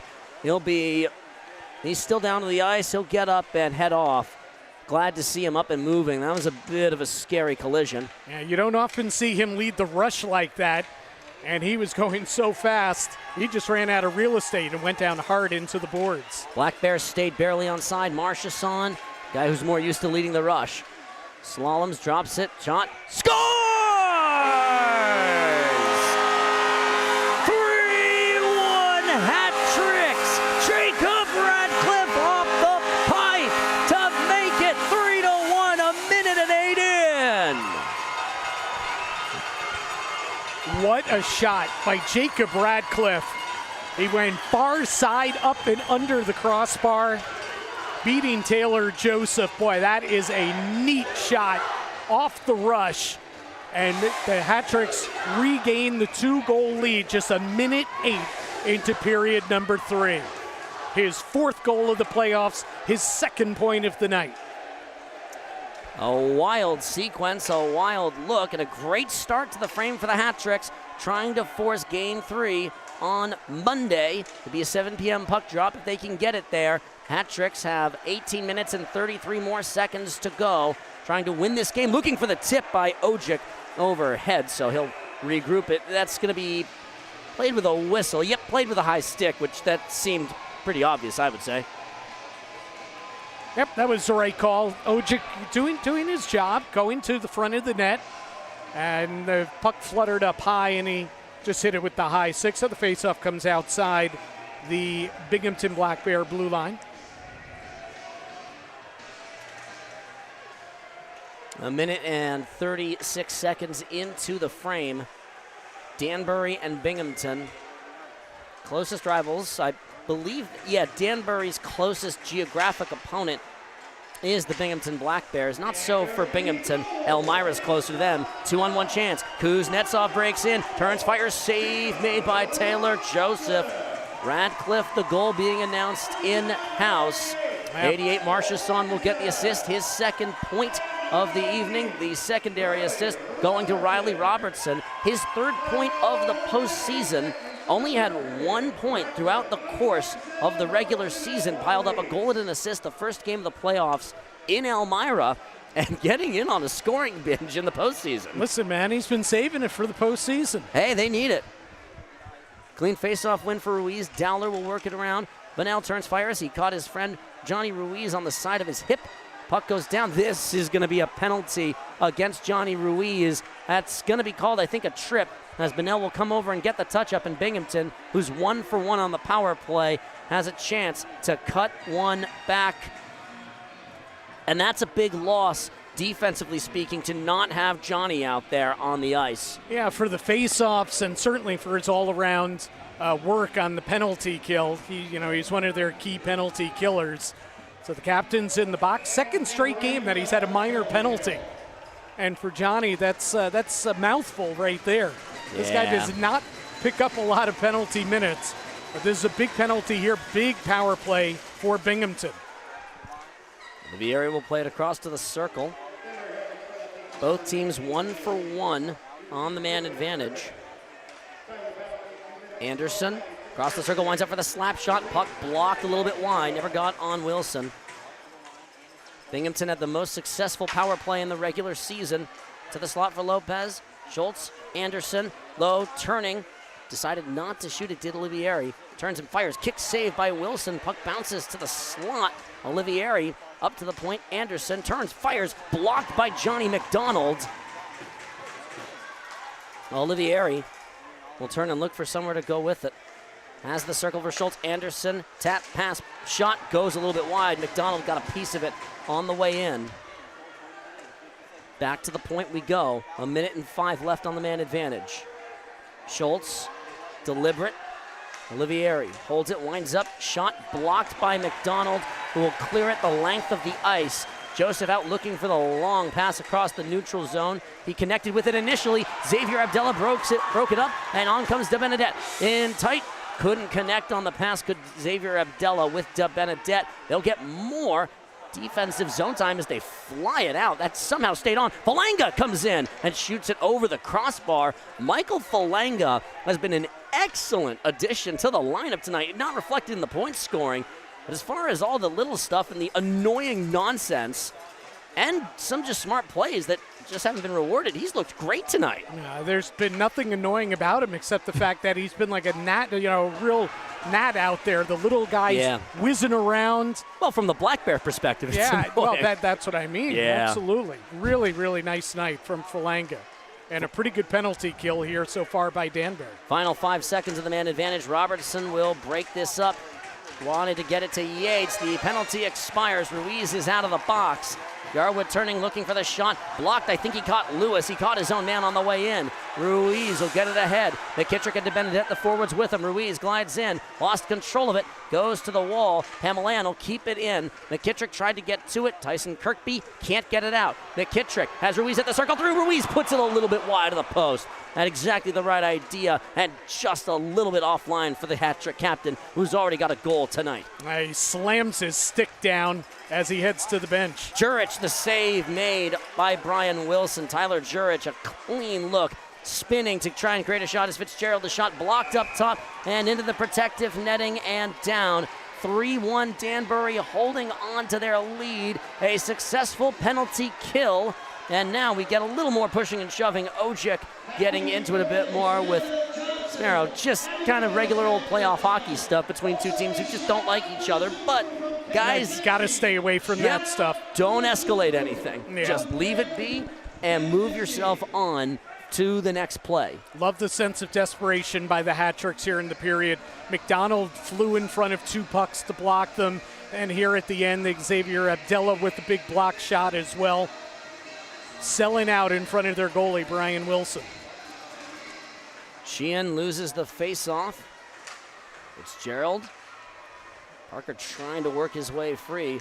Sheehan got it to Ojic. 3-on-4. Binghamton had numbers back. Schultz, such a solid defensive player. Puck bounces to Sheehan, turns it at the circle, shot goes behind Joseph and to the end wall. Kuznetsov will keep it in, caught by Ojic, tried to settle it and cleared out to neutral ice. 14:35 the time remaining. It's 3-1 for the Danbury Hat Tricks. Ojic tried to separate his man from the puck, couldn't succeed at this. Justin Samaro passed off to Brett Parker. Parker will leave it. Pamelayan came over to make a play on the puck. Knocked up by Sheehan. Pamelayan will get to it. Ojic sneaking behind the defense. Here he comes. Tobias Ojic with one man to beat. Turns, fires. Got nothing on the shot and fell down. Got no momentum on that shot after the turn to create some space. Here comes Schultz. Across the blue line. Turns, dips by Abdella. Gets to the goal line extended. Ran out of room. Abdella will flip this up. Throws a stick check out. Abdella will knock the puck down. I have said Xavier Abdella's name an awful lot throughout the course of this third period. And as Binghamton will set up at the point, turn shot, save made by Wilson. Boilard will control it, spin with it, leave it low. 13:40 the time remaining. Abdella tying his man up, puck kicked free. Bunnell will fly it over the hat trick logo at center ice. Marchesson and Radcliffe couldn't get to the puck for a takeaway. Ruiz does. Ruiz glides in, shot, glove save made by Taylor Joseph. That'll take us to the first media timeout of the period. 3-1 Danbury in the lead here at the Danbury Ice Arena. Right off the jump, we've got ourselves a line ball. Robert Hyde across the block. We're going to have a fight at center. Avec with a couple of big rights. He scores!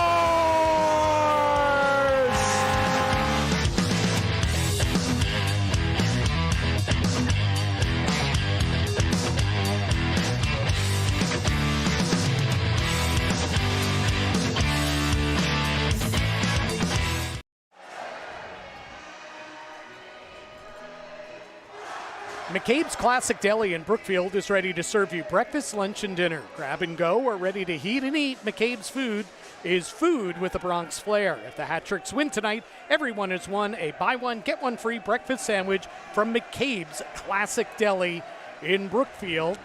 6:33 gone by in the third period. Jim Cerny and Chris Lynch here at Danbury Ice Arena. And in a must-win Game 2, the Hat Tricks with a 3-1 lead. Jacob Ratcliffe with the third goal early in this period to give the Hat Tricks a little breathing room. And it was a nice shot by Ratcliffe, too, as Yao looks for the tip. Taylor Joseph with the glove stop out in front. McKittrick got it on net, and Daniel McKittrick creating a nice bit of offensive chance for himself as Billy McCreary doing something interesting. He's putting Michael Falanga out there with McKittrick and Ruiz. Falanga has earned every single second of his top-line playing time with his performance tonight as Yao controls the face-off win, looks for the pass off the boards. He knows they're lively. Tried the wraparound, one shot, not there. Goes up top, and we're going to stay at the offensive end for the Hat Tricks with a face-off to Joseph's left, I believe. Yeah, so Gordy Bunnell is not out there for this even strength shift. Falanga takes his spot. We saw Kuznetsov earlier take some shifts on the top line. I'm not sure I've seen Kuznetsov take a shift yet here in the third period. You might be right about that. I'd have to look back, but you might be right about that, Jim Cerny. Face-off won by Ruiz to the wall. The puck comes out over the red line. Riley Robertson has got an assist tonight. Tip. Falanga got checked by Boilard, but stayed on his feet. Good bit of balance to stay upright. Yates will fly out. 12:50 the time remaining. There's always got to be that feeling of it's too much time. Only up by 2 goals against this team is DeBenedette out to Yao. Yao will leave it deep. Joseph out. DeBenedette gliding on, can't win the race to the puck. Buck bears the pass to Yarwood. Radcliffe can't complete the turnover. Robertson does. High off the curved glass. Robertson catches and goes. Riley Robertson, part of a championship team in Watertown last year, trying to win another one here in Danbury. This is going to turn into an icing, and we'll get an offensive zone face-off for Danbury. You know, that the Black Bears entered play 3 games in the postseason, They had scored 6 goals in each of their 3 games, each a victory. 2 in the first round, then of course last night the 6-1 win at home against the Hat-Tricks. They had outscored their opposition 18-4 in the first 3 games of the postseason, yet they trail here 3-1, which tells you a lot about the performance put on by the home team, the Danbury Hat-Tricks. They've been tight as the puck will work its way off to Benedette's stick. Marchesson got underneath with a hit. A couple of guys going down to the ice. It's been bitterly contested all evening, and we still have 12 minutes of time left to go as Parker gains the blue line. Glides into the circle. Streaking in behind was Justin Samaro. Floated out. Marchesson, the puck's behind him.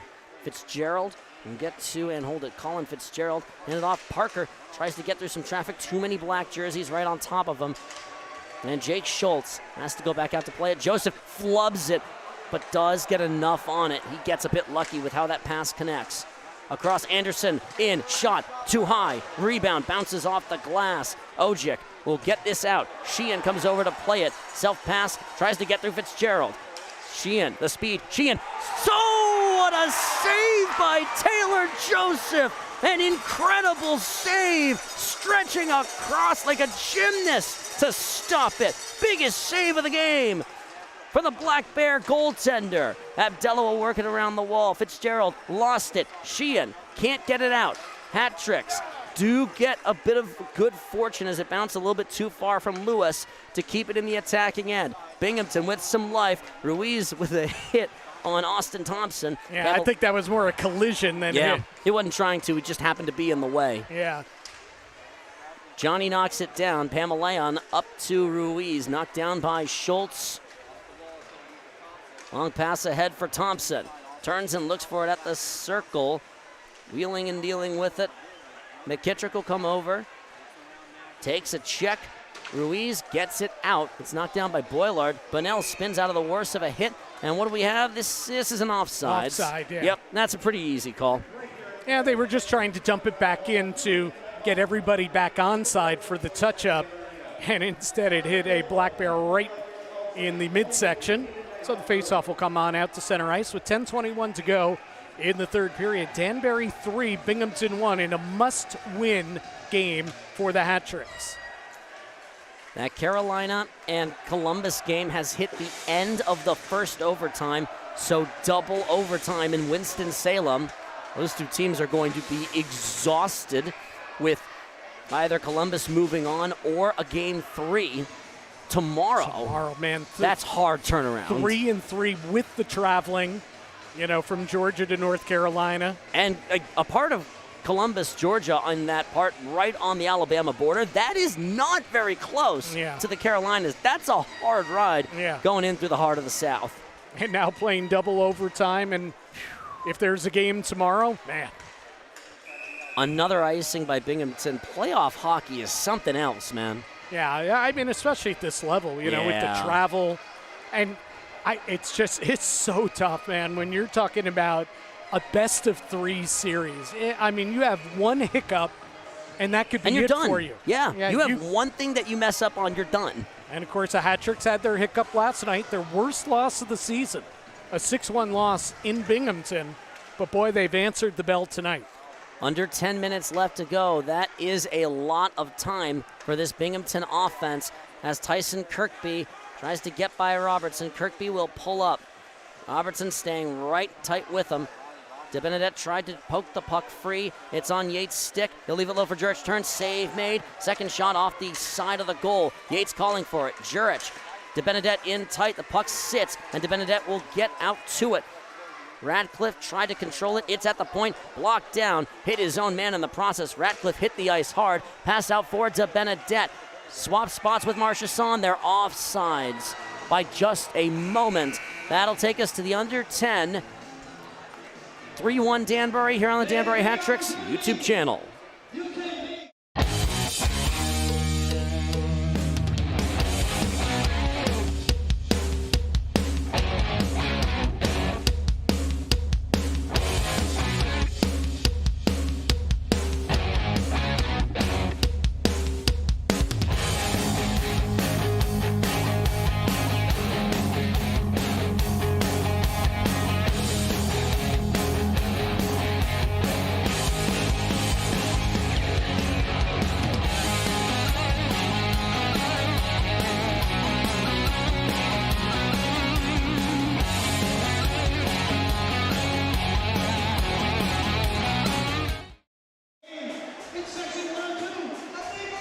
Set Fitness is the official gym and training center of the Danbury Hat Tricks. Pump iron or tone up, get sand.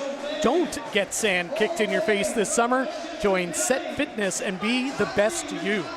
And a word from our friends, the Danbury Junior Hat Tricks. We are looking for fabulous host parents for the Danbury Junior Hat Tricks, players for the NA3HL and the NAHL. These are players who are competing for collegiate scholarships, one of whom, for example, Patrick Berzensoff of the NAHL team played for the World Juniors and is an eligible player for the NHL draft this upcoming season. So he's eligible for that. He'll be playing Division I college hockey at the University of Maine, and we're looking for players to be supported like him as Falanga turns in, looks for the shot. Puck came free for a moment. Kuznetsov turns up to Dowler, looking for the tip from Sheehan, almost had it, and it didn't quite connect as Binghamton now just trying to get control of it again. We're looking for billet parents to help out with the Danbury Junior Hat Tricks. If you are interested in being part of building a great junior hockey program, as Brian Wilson will put this away, give a contact to Amy Piantaghini. I'm sorry, you have a very long name, Amy. The number 203-947-1628. It really is a wonderful part of the family operation that we have here in Danbury. And throughout, junior hockey, throughout the world, billet families play such an important role and an integral role, in bringing along these youngsters who are away from home and need a place to stay, and they basically get a second family. It's an awesome thing to do if you can do it. McKittrick will glide in. McKittrick looks for a shot. Save made. Again, the number to call if you want to be a part of that, 203-947-1628. 203-947-1628. 8:25 left to go. Taylor Joseph will play it behind him with 8:22 left to go. The Black Bears running out of time. The Hat Tricks just trying to keep it in the advantage. They got to get back into his net. Wilson got very fortunate that puck hit the side of his net. A second time that they've averted a near disaster. As Yarwood will settle the puck in his own end at the blue line. Switches his foot. Knocked down by Marchesson. Good defensive play by Marchesson to break up the attack and lobs it in for Yates to control it. Yeah, you know what? You're up by 2, 7:50 to play in a must-win game. I would stick in your crease. Stay in your crease. And I'm sure Matt Voidy will deliver that message during the next media timeout. Loud and clearly shot by Yates. Almost sneaks under Wilson's arm. Thrown out top to the point. They tried to connect with Fitzgerald or Schultz and connects with empty space instead. Across the blue line, Yao will leave it for Tobias Ojic. Tried to poke it ahead. Good play by Jurich. Good play as well by Yates to get him back on sides. Yao with the hit up to Sheehan, trying to break ahead. Kuznetsov gliding with him. Sheehan in, circle, across to Kuznetsov. Save made by Taylor Joseph, who has been excellent here in the third period. Puck will bounce to the circle. He has made some of the very best saves of the season to try and keep this a close game. It's only 2 goals separating the two. Kuznetsov receives the pass, walks in. Pulls up, shot, one at the tip. He never got it on net. Sheehan, low for it. Brendan Sheehan, they call him Buzzy, takes the check. Kuznetsov will come over, will leave it behind him for Tyson Kirkby. 6:40 the time remaining in a 3-1 game. Danbury with 2 goals in the second, 1 in the third. Neither team got anything in the first. Binghamton got their lone goal on a power play in the second, as that puck will bounce a little bit beyond the outstretched stick of Don Olivieri. And Danbury trying to force game 3 here at home on Monday. 7 p.m. puck drop. You'll be able to view that right here on the Danbury Hat Tricks YouTube channel. And, of course, you'll be able to come in and see the game. Go to danburyhattricks.com/tickets to get your playoff seats. Point shot. Wilson the save. Rebound bounces out. The net comes off its moorings. With 6:03 left, Jesse Anderson saying that Xavier Abdella shoved him into the net. The officials say the net came off. Yeah, and Anderson is right. Xavier Abdella did exactly that, but no harm, no foul there. I like the way the game's been called tonight. Now, granted, I think both teams have played a relatively clean game, a very clean game. I think it's just been really good hockey. and there's been no silliness, no extracurriculars, and the officials have let them play. They've called the obvious penalties, only three power plays in the game. I think the officials have done a terrific job tonight. DeBenedette slaloms in, shot knocked straight upstairs. DeBenedette goes to the corner, looks right up top. Radcliffe, the shot. Joseph puts it in his glove. And I have to say, Taylor terrific. Joseph has played a great, especially here in the third period. Yeah, he's terrific. He's been a difference maker for them, keeping them in the game. And, really he's been a difference maker for them ever since he came in the second half of the season. 11-2-2 in the regular season, 3-0 up to this point in the playoffs. He's been terrific. Dowler steps in, the shot, no screen in front of him. He makes the save.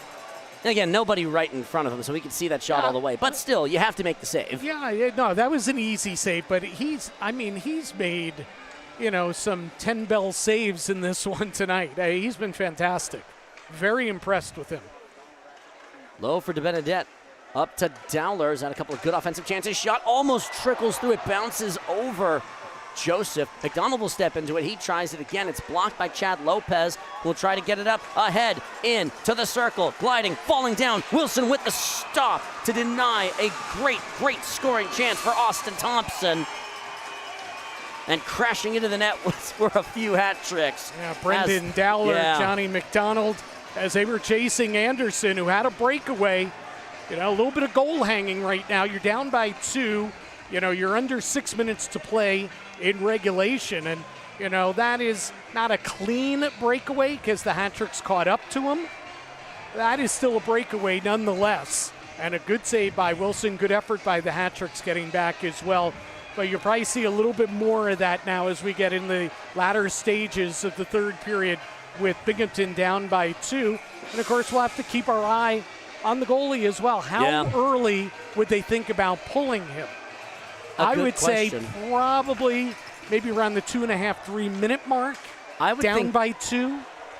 Coaches are getting more aggressive with that. Yeah, you're right. I would think that you would wait maybe until the 3 minute mark because I think you trust this offense if you're the Black Bears right now. Yeah, with the man advantage especially.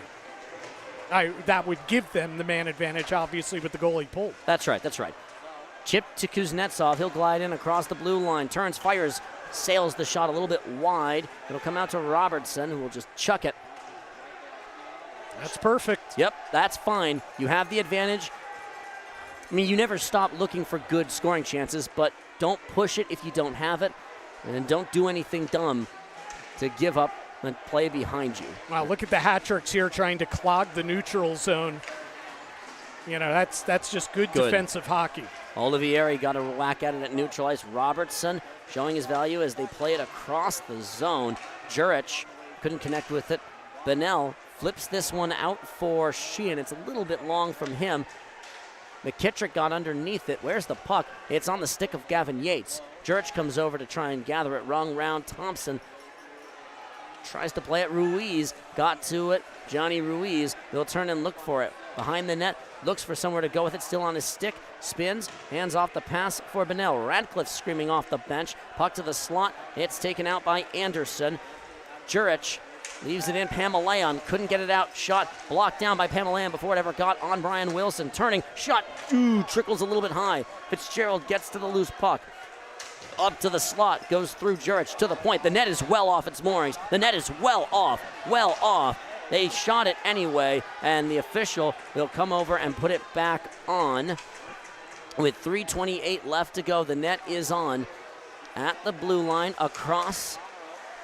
Zamero steps into the slot. Shot saved made by Wilson. Rebound is there and flown to the opposite end for an icing. The net is empty with 3 minutes and 14 seconds left to be played.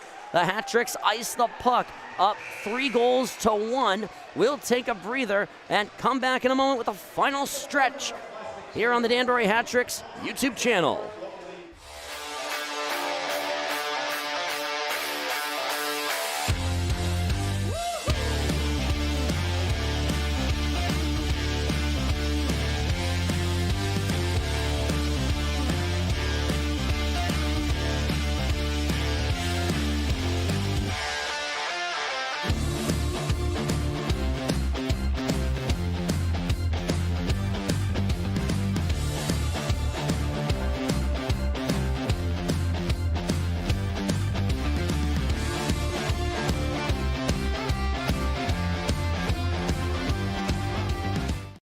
Okay.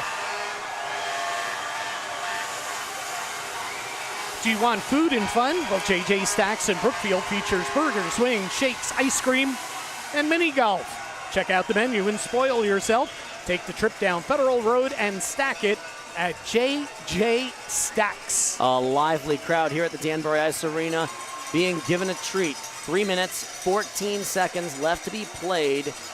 In regulation time, the Binghamton Black Bear net is empty. Brian Wilson stands tall, gets to his crouch. Hat Tricks win the face-off. They'll work it around to Marchesson. Tried to get it up the wall. Out to DeBenedette. Sprinting in. DeBenedette gets to it. Turns. The puck hits off the side of the post. And Lucas DeBenedette couldn't quite finish it off. We're now down to under 3 minutes to play as the Hat Tricks chance on the empty net goes kablooey. Here comes Anderson to the circle. Turns, looks for it. Anderson will work it around the wall to Schultz. Backhander on. Abdella on the ice. Pokes it out. Lopez there for it. Turns, fires, shot blocked by Johnny McDonald. Olivieri.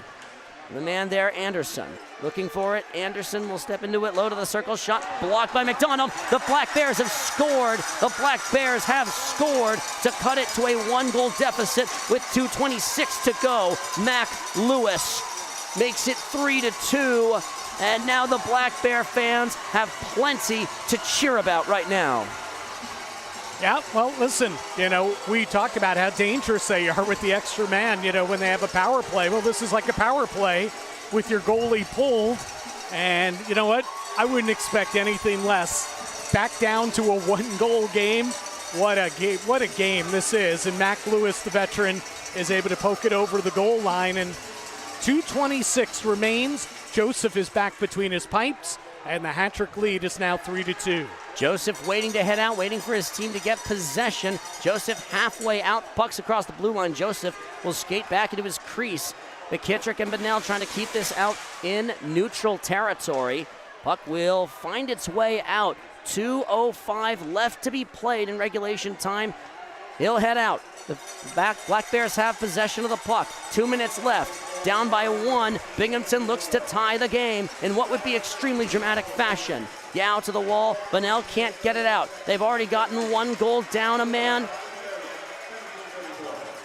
Yao upends Yates, or tries to. Tied up, would be fine just keeping the puck sitting here against the wall for the remaining 1:38 of regulation time. They'll get the puck out. Ruiz gets to it. Johnny Ruiz handles it, gets around the play, and puts it in the twine. The empty netter for the captain of the Danbury Hat Tricks, Johnny Ruiz. 4-2 with 1:29 left to go. And we're closer to ensuring Monday playoff hockey in Danbury. I think this might be an unassisted goal for Johnny. You see it right here again. Had the skating in, put it in the back of the twine. Yeah, right smack dab down the middle. That's pretty much the guy that you want. A wonderful, wonderful sequence. 1:25 left to go. Binghamton has its net empty again. Xavier Abdella tried to carry it out. It's still 1:15 left. This is still too much time if you are the Hat Tricks. They'll flip it out to neutral. Gotten to, and looking for some room to work with. On and across the line, upended. DeBenedette got it to Marchesson, or almost did. McDonald off of the awaiting side of defenseman Don Olivieri. Schultz will slalom through. Turns, fires, sticked away by Brian Wilson. Bounces over the line.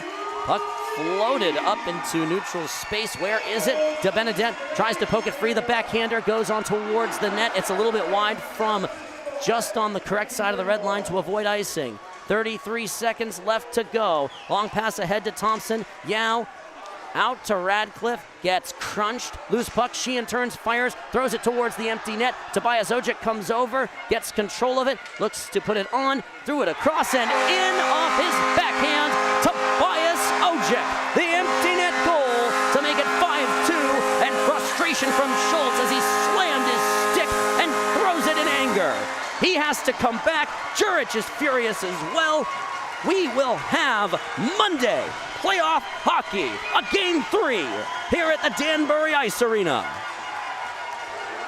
Great job by Ojic here. Boy, he just controls that puck. And boy, this is a pretty nasty finish. I know there's no goalie there, but the guy covering him didn't expect that. I don't think. It doesn't matter. Empty net goal number 2 for the Hat Tricks. A lot of frustration from Binghamton. And Billy McCreary is calling timeout with 18.9 seconds to play. And I'm not sure why, but he has called the timeout with the Hat Tricks up 5-2 with a couple big empty net goals. And indeed, the Hat Tricks are on their way to a Game 3 Monday night, 7 o'clock here at Danbury Ice Arena, Chris. Who's ready to go for Monday playoff hockey? We'll be here, to say the least. You'll be able to see the final matchup between the Hat Tricks and Black Bears. The winner will move on to the Commissioner's Cup playoffs. This is the empty netter. This is Johnny's empty netter. Got around, glided in, put it in the twine. Made sure that he got himself over the red line as well. And this right here is Ojic's empty netter. You're right, this is kind of mean, actually. He was pretty casual about it. He lulled him to sleep and then backhanded it in. Now, here's the thing. Right now, there is no doubt that Binghamton is trying to goad Tobias Ojic into a fight. And listen, he's the type kid that may take the bait. And I think that's why Billy called the timeout. Yep. Didn't want the Hat Tricks to do anything stupid here. Just play out these final 19 seconds and let's move on. Justin Coachman was barking at Tobias Ojic. The officials are ushering him off the ice behind backup goalkeeper Forget. He'll head off. He'll be sent away from the ice. Yeah, it's got to be a misconduct or something. Just get him off the ice. You don't need anything stupid taking place here. Frankie McClendon,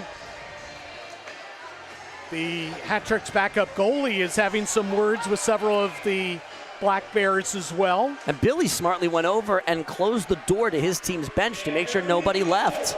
Yeah. Well, we get more. More pushing and shoving away from the puck, and Billy is just begging, please get off the ice right now. Yeah, in fact, you see Tyler Noseworthy and Matt Voidy, they're actually holding players back on the bench. And Tyler's a big guy. Tyler might be the biggest guy out there.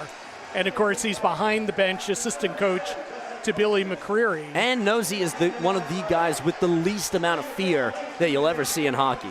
He will go nose to nose with anybody. 10.3 left. Sheehan off the faceoff. He'll win it behind him for Riley Robertson. Danbury entered crisis mode last night in Binghamton. They come back home for some good home cooking, and they earn a 5-2 victory. The season continues for the Hat Tricks. Game 3 of the FPHL semifinals. Monday, 7 p.m. between the Hat Tricks and Black Bears. 5-2 the final. A spirited game, a physical game.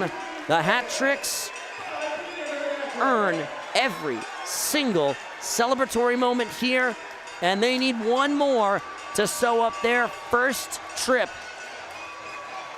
to the Commissioner's Cup Finals in franchise history.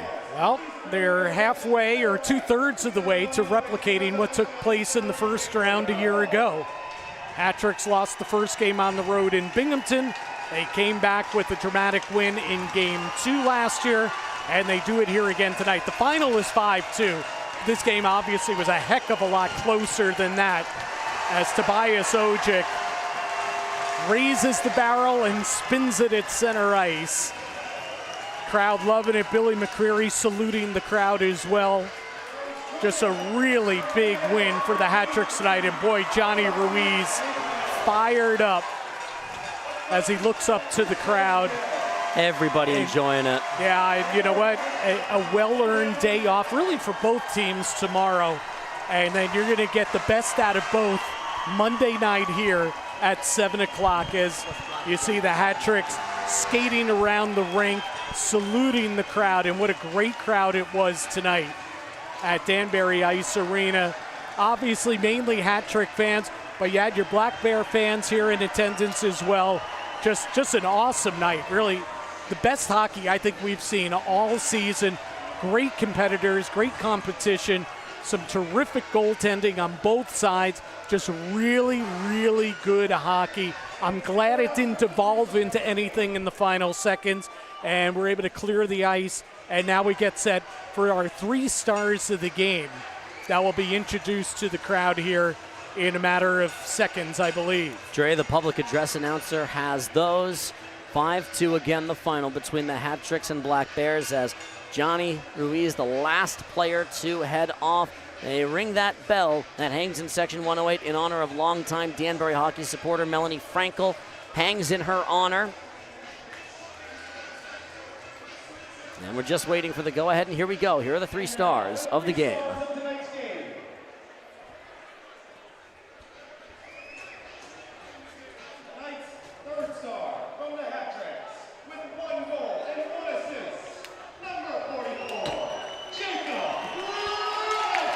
The New Zealand man, Jacob Ratcliffe, gets the number 3 star with a goal and an assist.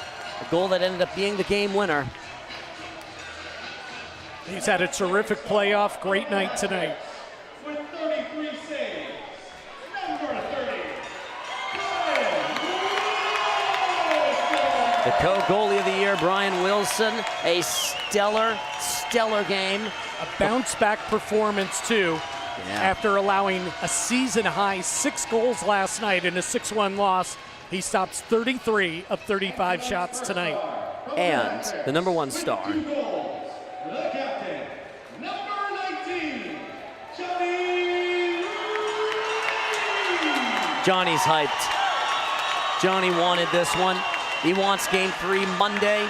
We will have Game 3 Monday. Playoff hockey right here at the Danbury Ice Arena. You'll be able to enjoy all of the action right here on the Danbury Hat Tricks YouTube channel for what has been a wonderful, wonderful home season for the Danbury Hat Tricks. We get minimum 1 more game to call. Jim, I'm excited to get to it. Yeah, minimum 1 more game indeed. And the Hat Tricks now 26-2-2 in the regular season and postseason right here at Danbury Arena. I mean, those are surreal numbers. You talk about home ice advantage. The Hat Tricks showed it again tonight. Their fans showed it tonight. And the Hat Tricks, it was a tight one. It was not easy, but they never trailed tonight. And they found a way to put away a very, very good Binghamton Black Bear team by the score of 5-2, aided by a pair of empty netters from Johnny Ruiz and Tobias Ojik in the final minute of play. And indeed, we will have a decisive Game 3, winner-take-all, move on to the Commissioner's Cup final on Monday night right here at 7 o'clock. It's going to be a wonderful time. These teams can do nothing except play entertaining hockey against each other. We will see you here on Monday. By the way, one quick last look at the out-of-town scoreboard. We still don't have a winner in double overtime between Columbus and Carolina. From what I can see, those teams have got to be just dead tired at this point. But that's so great, man. That's what the playoffs are all about, right? Yeah. So, let's say Carolina finds a way to win this one. They come back tomorrow. You talk about less than 24 hours. The puck drops at 4 o'clock tomorrow afternoon. Oh, that's painful. So if Carolina wins tonight, those 2 teams come back for a 3rd game in 3 days. Not even 3 nights. Third game in 3 days, coming off minimum double overtime, and it may be even longer than that. Right now, 5-5 in double OT. That's painful for them. Regulation final, again, 5-2 Danbury. We will see you right back here on the Danbury Hat Tricks YouTube channel, danburyhattricks.com/tickets if you want to be in the house to come on in and enjoy the decisive game. The winner goes on to the Commissioner's Cup Championship, 7 p.m. on Monday, the first day of May, here on the Danbury Hat Tricks YouTube channel or in-house. Again, danburyhattricks.com/tickets. That's it for everybody here with the Danbury Hat Tricks. For my partner in crime, Jim Sterney, I'm Chris Lynch. We hope you have enjoyed your time with us. Be warm, be well. We will see you Monday, May 1st, for the final game of the series.